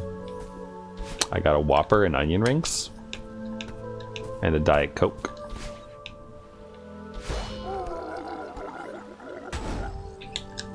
and there's still like a third of a medium-sized cup of Diet Coke in my fridge that I might want to grab. Though that said, I just looked at the clock and realized that it's midnight 08, and I have a meeting tomorrow morning with some people for work, so I probably need to quit soon. But I like this idea though. This has been like a good brainstorming session. I feel like I should write some of this shit down or something. Or you know what else I've been thinking about though is this is related to game making. Is that like generally speaking, I feel like I'm fairly more motivated when I'm streaming something than I am otherwise. So I had been thinking about like streaming as I work through the Game Maker tutorials, but at the same time I don't really want to stream the tutorials because like all I'm doing is like, you know, watching a YouTube video while some guy talks and then kind of like implementing what he's talking about, or like working like a little bit ahead of him and such, where I know what he's going to tell us to do and whatnot. I don't think that's particularly handy, but I do think that like making a game might be easier, or not easier, finishing a game, I should say. There might be a larger motivating factor to it if I were to do something like that, like while streaming it, or that kind of thing. So maybe we should try to make the Tsundere game on stream. You know? Like we can come up with stuff, we can learn Japanese, figure out like the scenarios together. Be good. You gotta wonder, like, the only issue I'm seeing with this game is the realism factor, right? So that people can buy in that, like, you know, that this is a thing that they could have. Is that like if your girlfriend? Okay, wait, I think I have a premise. Your girlfriend's Japanese, but you met her while she was studying at your school, wherever you were, right? Like in America or Europe or wherever. And so, but like you've been dating for a while now, but now you got to go back to Japan to meet her parents. And in order to meet her parents, you have to like learn Japanese better so you can like impress them and prove that you are like good enough to date and marry their daughter. So that's where the learning comes in. And so that's why like she's trying to teach you things and like speaking in Japanese with you more, because she loves you, but she's still frustrated with you, which is why she gets all soon. The ideas are rolling here. This is good. Also, hello, Nikki Scrublord. How you doing?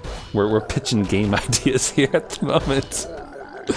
Coming up with ways to learn Japanese by the power of game development. While I just cruise through trying this golden berry repeatedly. How's your Thursday? Although I guess it's Friday now. How's your Friday going? All like X minutes of it so far.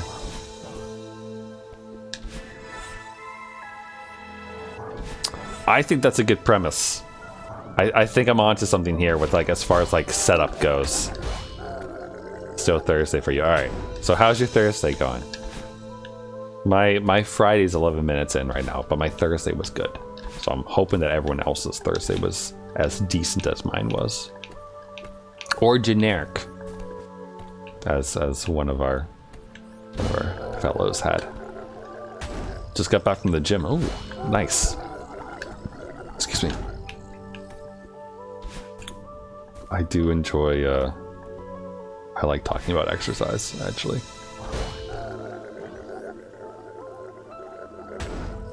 I did not ring fit today, mind you. But I did do the why does your brain shut down when you're platforming? Fitness boxing. Witness some racial prejudice as usual. At the gym though? Really? I feel like gyms are like full of good people most of the time. Like gym bros who want to help each other out. Basic bicep stuff and got some jogging. All right, got your cardio, got some arms. Good, good. Oh, and a quick turn. Okay, wasn't at the gym. Okay. I mean, it's still too bad that it happened, right? But I'm glad that it wasn't at the gym at the very least.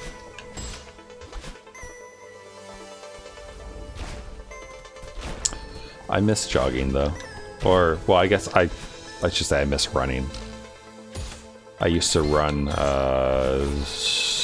to 3 times a week, like a number of years ago. And then stopped because my legs started bothering me and whatnot. And now I don't run anymore. But I do fitness boxing every single day for the last 102 days.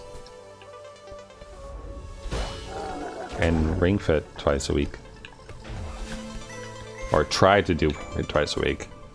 Though the past like 3 weeks, I feel like I've only done it like once a week.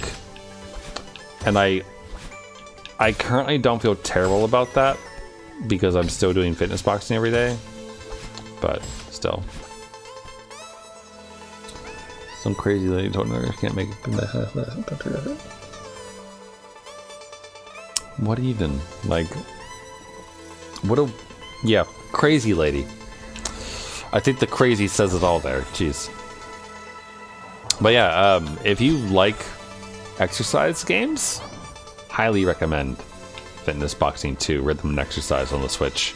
I've had a good time with it and feel like it's improved my stamina quite a bit. So, you hate cardio? Okay. I guess fitness boxing probably counts as cardio because it improves stamina. Even like you punch and whatnot. I don't feel like it does a huge workout on your arms.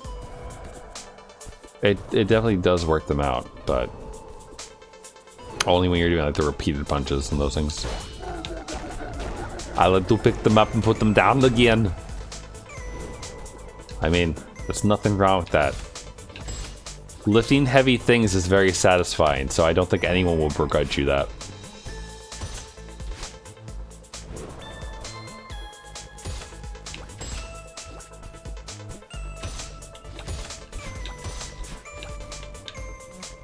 Giga Chad Nick, there it is. What, out of curiosity, like how much are you lifting nowadays? Because I assume the goal is to be able to, like, lift the earth, right? Like, that's the goal of every single, like, weight trainer. And by earth, I mean, like, the big round globe that they carried during the, like, World's Strongest Man competitions they used to air on MTV. Did anyone else watch those? Like, my dad liked watching those, so I always ended up watching them because there's nothing else on. But like they would literally just like carry a giant globe around. They did pull trucks. That show was great. Just do machines, those in your bunk can only afford a Planet Fit. I mean, $10 a month ain't bad, right? I had a manager back in the day when I worked at a movie theater. And when he stopped working in a movie theater and he was doing a bunch of traveling and other things, he didn't bother with hotels because all he needed was, like, he would sleep in his car, and then if he needed to shower, he had a Planet Fitness membership, so he could stop at any Planet Fitness across the US and just use their showers. So, like, I guess life hack as far as weighted travel. Oh, fuck, there's spikes there. But life hack, I guess, if you ever need to be traveling and whatnot, don't want a hotel and are okay sleeping in your car, get a Planet Fitness membership because it's $10 and you can shower there across the states without any like issue, right? And then you can just sleep in your car and not have to pay like $150 a night at a hotel or more. So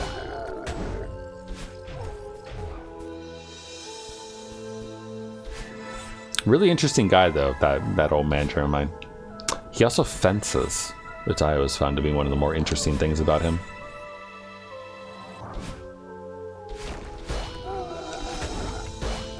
Maxing out the bicep curl machine. Nice. Yeah, little, or at least I want to say little known fact, but it might just be me being dumb. But fencing works the shit out of your thighs. Like, I went, the last time I saw him was actually like after a fencing competition, And we went and got Italian with like the rest of his team and such, and we're like catching up and chatting. And the thighs on them lads and lasses, but it works your thighs out a ton, and they have like the quads of that bunny woman from My Hero Academia.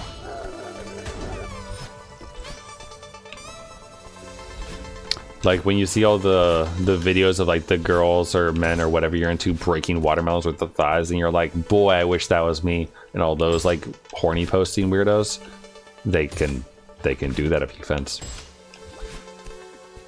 Thick thighs save lives, you say? Hold on. Oh wait, can I actually show this? I don't know if I can show this image, actually. It's not showing anything actually nude. We'll just show it quick. There you go. It's the thick thighs save lives. There's also wide hips sink ships, which is the same image but from the front, which I can definitely show because there's not like a butt on it.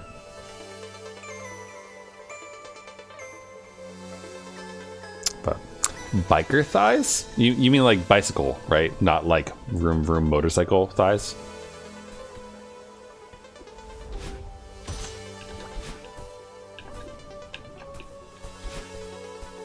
Cyclist, okay. Just making sure we're on the same page there. Because I'm like, I rode a motorcycle for a few years. My thighs are fairly normal looking, so I assume you don't mean me. Yeah, I have a few friends who do spin class and other things like that and go biking fairly often. So, yeah. The human body is just a wonderful thing sometimes. It's also a disgusting thing half the time. But like, other times it's just impressive what people can do with their muscles, right?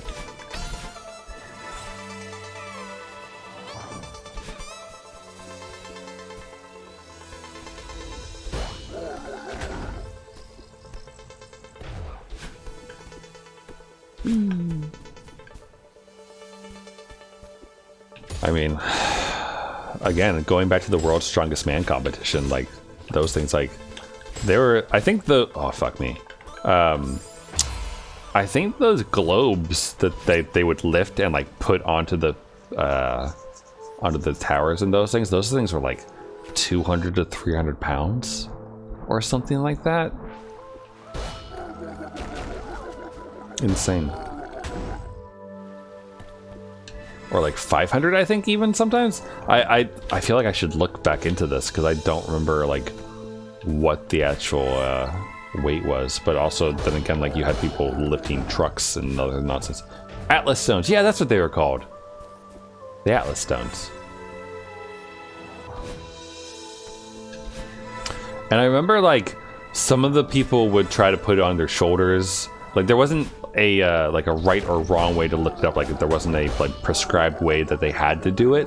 So you get people who would like lift it up like with their like waist and their stomachs and like hold it like that, and then you get other people who would like try to like hoist it in like on the side or those kind of things and such.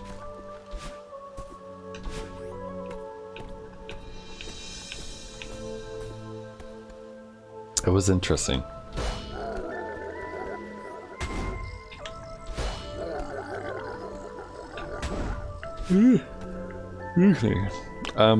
Let's see. Unless I die in like the next like 2 seconds, I feel like this should be the last attempt for the night. Otherwise, I'm just gonna like keep going, and then I'll be really, really tired for work tomorrow.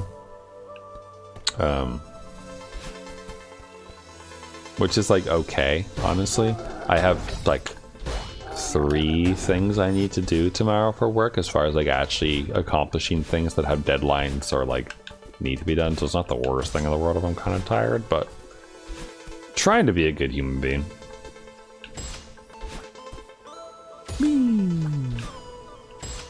The most common thing is lift with legs and just use your grip strength not to lock it. I would hope they... Yes, got the wave dash. Yeah. I mean, that's the secret, right? Is like lift with your legs, otherwise you're gonna pull your back out.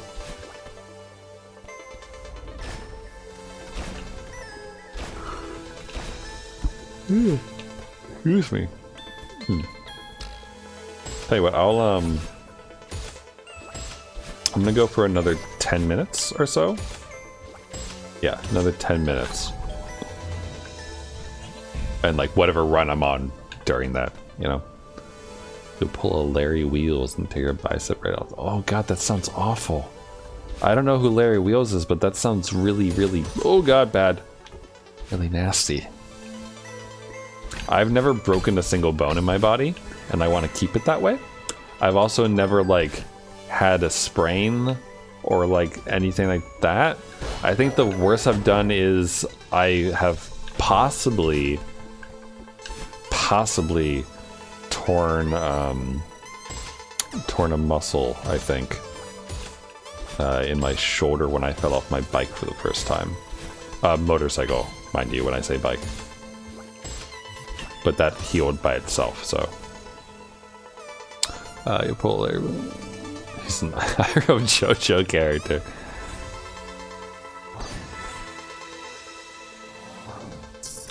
But like, I say, like, messed up my shoulder, like, tore or something like that, because it wasn't really confirmed. Like, a day or two after I had my my spill, I went to a dude, and he was like, yeah, you probably like did a bad thing. You should do these like exercises or whatever, like physical therapy things in the meanwhile, to make sure that you don't get like not like lockjaw is for your mouth, but like lock shoulder. I forget what he said. Frozen shoulder. That's what it is. So like you avoid getting a frozen shoulder.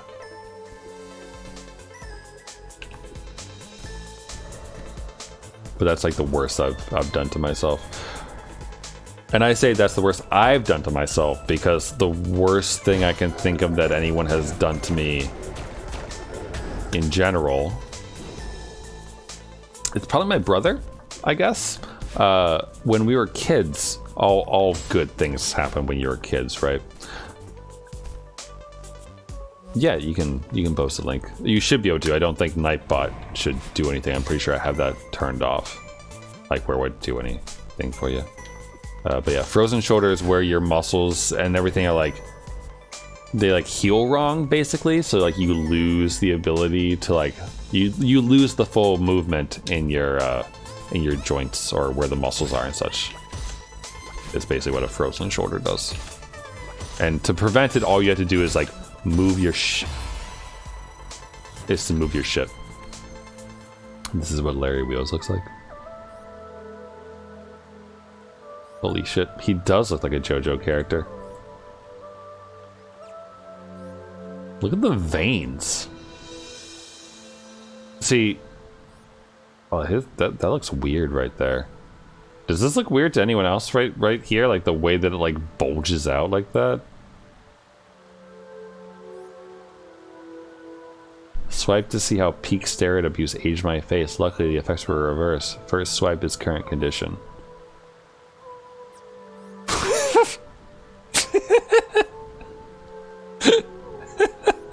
I'm sorry, I don't know what it is, but his face. The expression on his face. Like, he looks friendly here. Like, you just walked into Buffalo Wild Wings and was like, oh, hey, bro, let's get a brewski together. Yeah. Right? And he's just flexing for no reason with his weirdly droopy left tit. And then, like, this one is like, you just walked in and he noticed that you were wearing, like you were wearing Crocs. And he's like, bro, what are you doing? I almost like, I don't mean to sound mean. If this man had like the face he's going on right now, like if he had a stroke at any point in his life, I would imagine that he sounds like Sylvester Stallone. Like, hey man, swipe to see a big steroid abuse in my face. Luckily the effects were reversed. First swipe is current condition. Yeah. Like that's what I would expect. Good muscles though. I'm sure this guy's like fit as fuck. Dude deadlifts like 900 plus pounds. Jesus.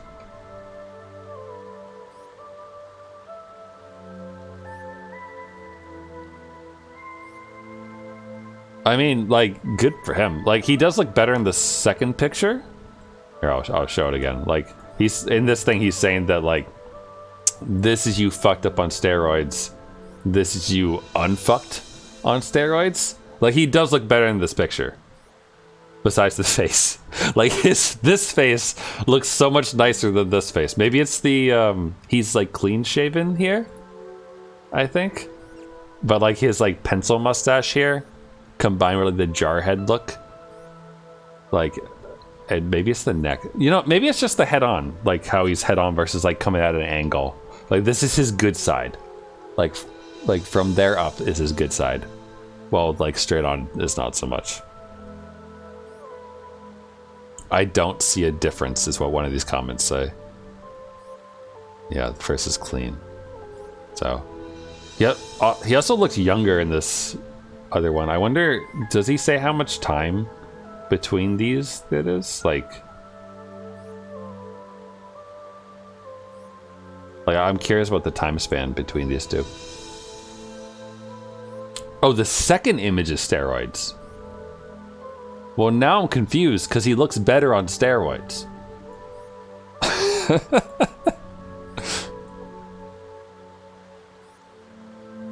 Like,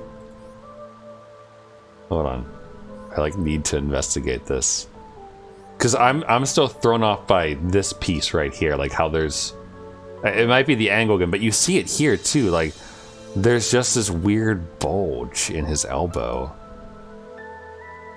Is there like an equivalent for like lifting that is tennis elbow?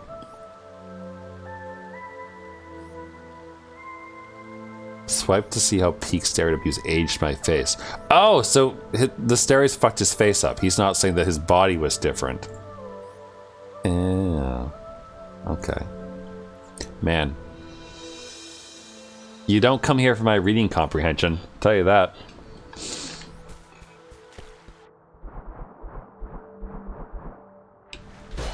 Also, I love Sylvester Stallone, by the way. That man could act in any movie and I would want to see it.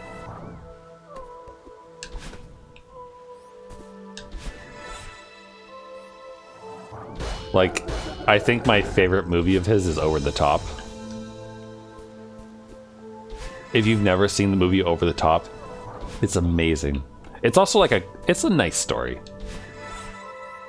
It's a story about like a dude and some father figure action going on. Like, you know, finding a father figure that he can actually respect and like learning from him and going on a bit of an adventure next to her and growing as a person. But also it involves Sylvester Stallone in a truck as a trucker with a montage of him doing like lifts for his arm to learn how to like, to jack his muscles up enough so that he can win an arm wrestling competition. Because over the top refers to the action of putting your thumb over the other person's thumb and going over the top to win. And it's a movie about arm wrestling, like street arm wrestling competitions. Oh, it's so good. It's so dumb. Gotta make food, so don't worry. I'm stopping soon. I'm gonna keep going for another 2 minutes. If I die within this run, then that'll be it for tonight probably, and I'm gonna be stopping. So, if you happen to be waiting, or like, if for some reason you're glued to this and don't want to stop to make food yet because of it, know that it will end soon. Your suffering will cease. Just don't die. I mean, I guess that is the goal, right? Generally speaking, with these Golden Berries runs, is to not die. I just suck at that part, I guess. Have I heard of Denis Seplinkov? I have not. Is there Russian drama in the arm wrestling competition scene? Because I feel like that's what you're about to tell me, and I'm instantly intrigued.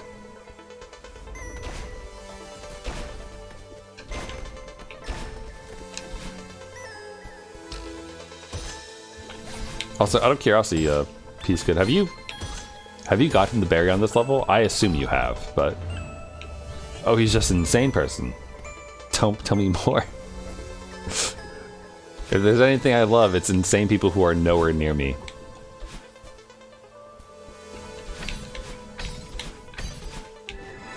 Like, that is the thing, right? Like, generally speaking, it's fun to, like, look at weird individuals online, like streamers, that you, like, probably would never meet in person. Though I would like to think that, in general, most people wouldn't hate to meet me in real life. He has the world record. Hold on, maybe bouncing here and reading isn't a good idea. He had the world record for strict curl for a couple years. And was an absurd arm wrestler. Oh. Wait, like, how... The striking thing to me here is that, like, he's known for arm wrestling? Called Ukrainian Hulk. Because, like, being known for arm wrestling implies that, like, they do it publicly. Are there arm wrestling competitions? Is that a thing? There must be, right? Oh, fuck, that just fucked me. Oh wait, no, we're okay. It is. There are. All right. Where's the nearest arm wrestling competition? I won't win, but you know, arm wrestling competition. I just want to say that typing arm wrestling, the first autocomplete is with my father. I don't really understand why. World Arm Wrestling Competition, organized by the World Arm Wrestling Federation, founded in 1977. Oh, they broadcast these on YouTube. Oh, these are long, like 20-minute long sessions? These must be all the matches, right? Like, not. Florida Arm Wrestling Championship 2022, right on. It would be in Florida, wouldn't it be? There's a website. Wall Underground. World Arm Wrestling League. WAL. Wow. For fans outside the US and Canada. There's ones in Canada. Canadians arm wrestle? I guess I can believe that. Man. The world is a vast place. They're based in Chicago. Huh. Huh.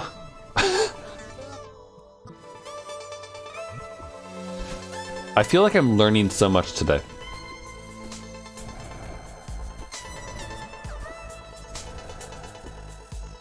I want to say it's weird that Celeste is like my backdrop for learning things, but then again, I don't think it is that weird. Celeste just seems like a good game to play while you're like doing really random stuff. Huh. Makes you wonder, like, if like a random celebrity got super into arm wrestling, like if Henry Cavill started doing arm wrestling, right? Like, would more people get into that scene, do you think?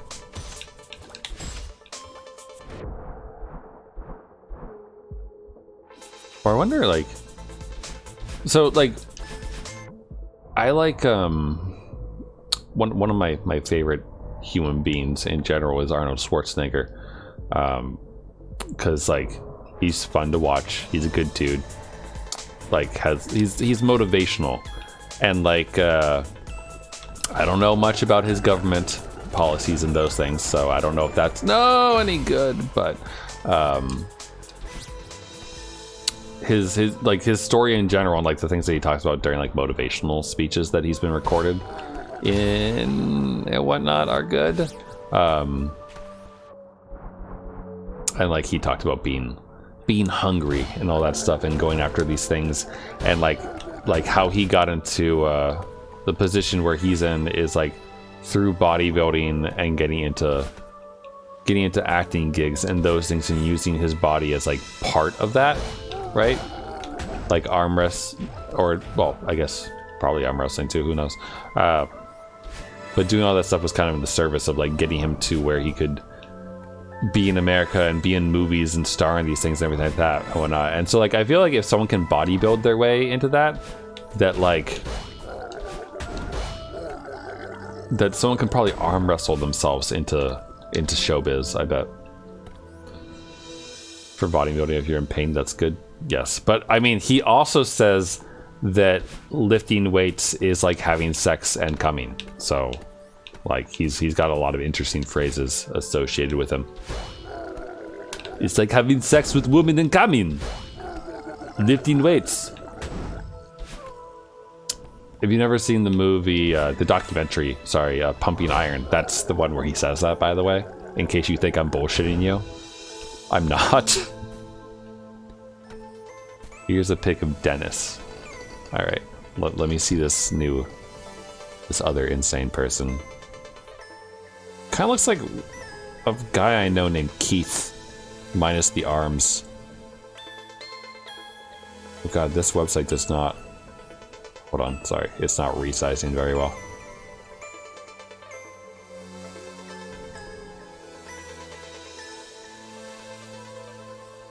Big biceps workout. Ray Santiago. Oh, that's the follower. Dennis. Is his left arm a like decent chunk bigger than his right? Or sorry, his right arm. My bad. This arm.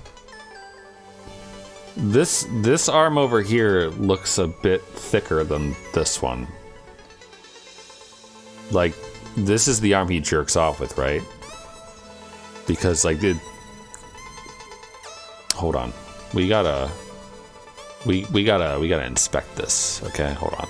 Let me grab this image out from this disgusting website so we can actually like see it, and then save it into downloads. Hold on.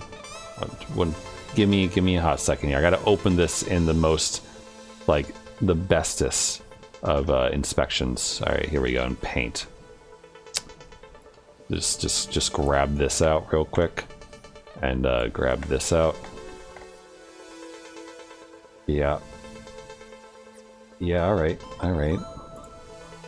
The pixels here. We've got 14 by 79. Well, this one we got 15 by 75. This man's arms, they're about the same, but this one is bigger than the other. This Dennis man, he's gotta work out a bit better, like a bit more, you know, thing going on. Is he left or right-handed?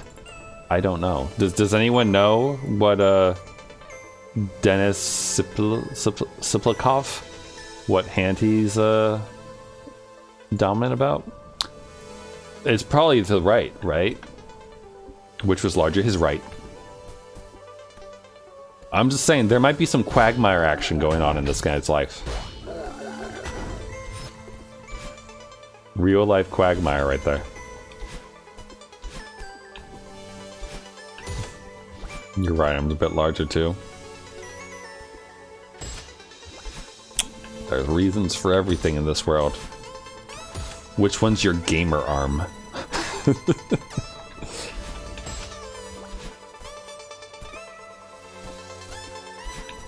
Left.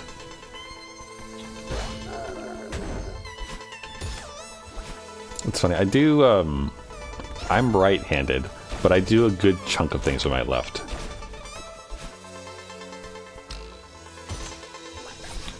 Like, preferably, or whatnot. Like carrying pizza boxes, I carry with my left hand. Slash arm, I guess.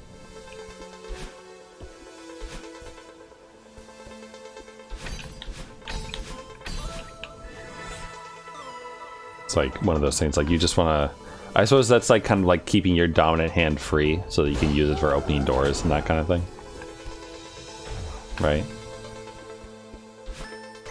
But also, like, it's weird though, right? Like, because if you're carrying something really heavy, like not a pizza box probably, unless it's like a big meaty pizza, in which case maybe it's a bit heavy.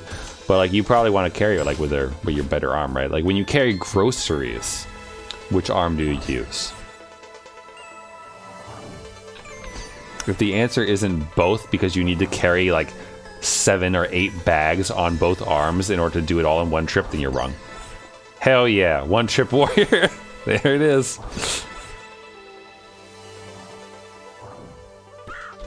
Yeah.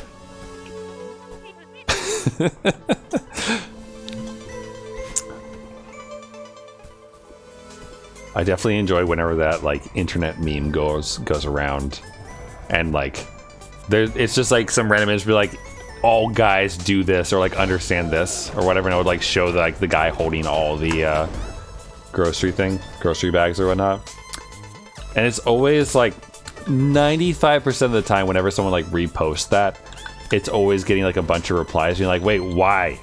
Like all the women on the internet just come out of the woodwork, and I'm like, what do you mean? Why do you do this? Why? And it's like, why wouldn't you do this? Wait, what kind of stores do your family shop at? Boxes. Oh god. Oh shit. Oh fuck. Oh wait, we got this. Hell yeah. An Aldi. Ah. My mom likes Aldi because they sell the European imports that she likes.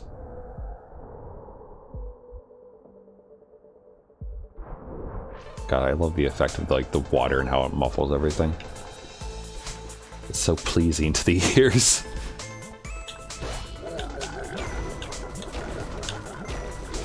Oh boy, that was a little bit rough. Has the best keto bread. I saw keto cereal today for the first time. I did not buy it, but it intrigued me to some extent. Because when like keto cereal and like it advertised itself as no grain, and I was just like, what is it made of? I looked at the ingredients, and like the top ingredient was like pea powder, like not urine, like pea, like as in peas, like the green stuff. I feel like I need to specify so no one thinks that people are making urine cereal. Though I'm sure someone out there wants it. I did it again. Oh, I did that last time. It's made of Soylent. Made of human people. Man, what the hell? Can't believe I went to that like spike bit again. But so you wouldn't recommend the keto cereal?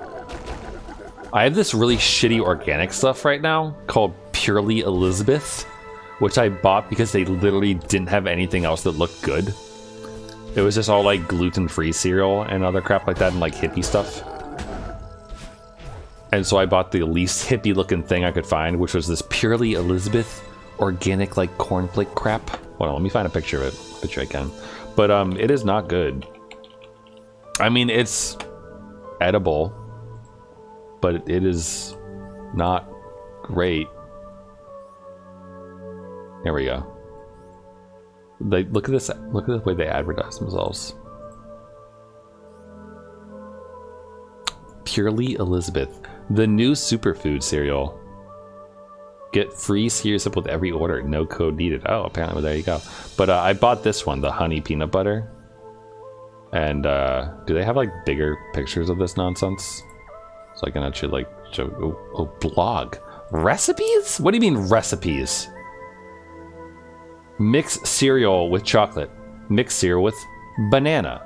Mix cereal with blue goo. The fuck is this? The fuck is that? What is that? Did someone sneeze blue? That's not food. What is this? I need Hold on, what is this? Almond milk? Blue spirulina powder. What the fuck is spirulina? Oh god, they're drugs. Spirulina is a biomass of cyanobacteria that can be consumed by humans and animals. What does that mean? What the fuck? What is this picture? Holy shit, look at this man. I love this man. Wait, I'm sorry. Put down your spirulina smoothie and invest in enriching algae. This man is covered in algae. This is a rabbit hole. What is this image? This is like the universe. This is like a neutron star of biomass combining together. The hell have I stumbled into?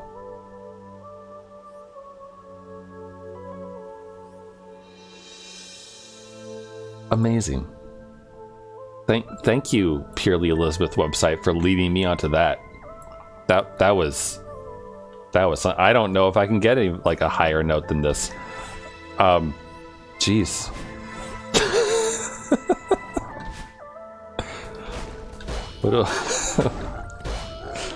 Whew, okay. But yeah, that was something. Thanks for coming by, Nikki. I'm actually gonna stop after this next death.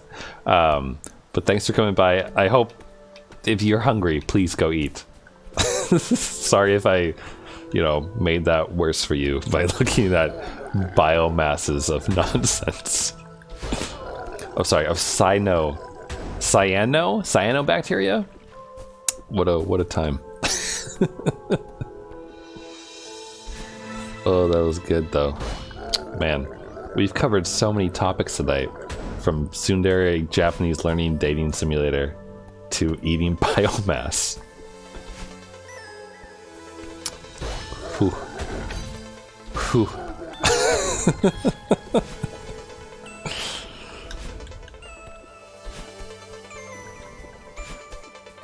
Man, all right.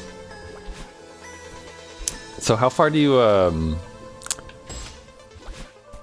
my guess is I'm gonna make it to Badline.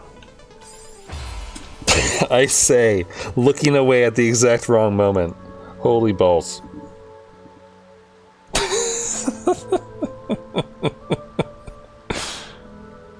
I don't know what. The reason I did is because I pushed up and then thought I tapped over in the right way so I'd fall in the right place, and then I looked over to chat to check in to see what moved out of the corner of my eye, and then right back. Oh man. All right. Good though. All right, that's enough for tonight. I think my mouth hurts from smiling. But yeah. Whew. Good stuff. All right, I will see everyone. I don't know if I stream tomorrow. I don't know when it will be, because the friends who I was hanging out with trivia tonight made plans to go to a bar that is supposed to have jazz music tomorrow. So I think I'm going to a bar tomorrow night, I think. But also tomorrow's Friday, which means that I don't really have a time limit at the end, so I might still stream when I come back home. I don't know what I'll stream, though, is the issue, because there's still the last item, Little Witch No Beta, and the fact that I've said that repeatedly this week makes me think that I'm probably not going to get back around to it soon. And then there's the last bit of the Texorcist, which tomorrow, assuming that I go to this bar with my friends, I will probably be mildly intoxicated, and I don't know if I'll be able to do the Texorcist very well. So I don't know if it would be a good idea to attempt that. That said, I did recently reinstall VR chat, but I also feel like VR chat is not necessarily the best game to play while streaming, because you only have so much attention span between who you're talking to in VR chat versus anyone who actually wants to chat with you. So we'll see, I guess, what I figure out what I want to do tomorrow if I stream. It might just be I get home and are like, ooh, oh no, and then fall asleep. But we'll find out.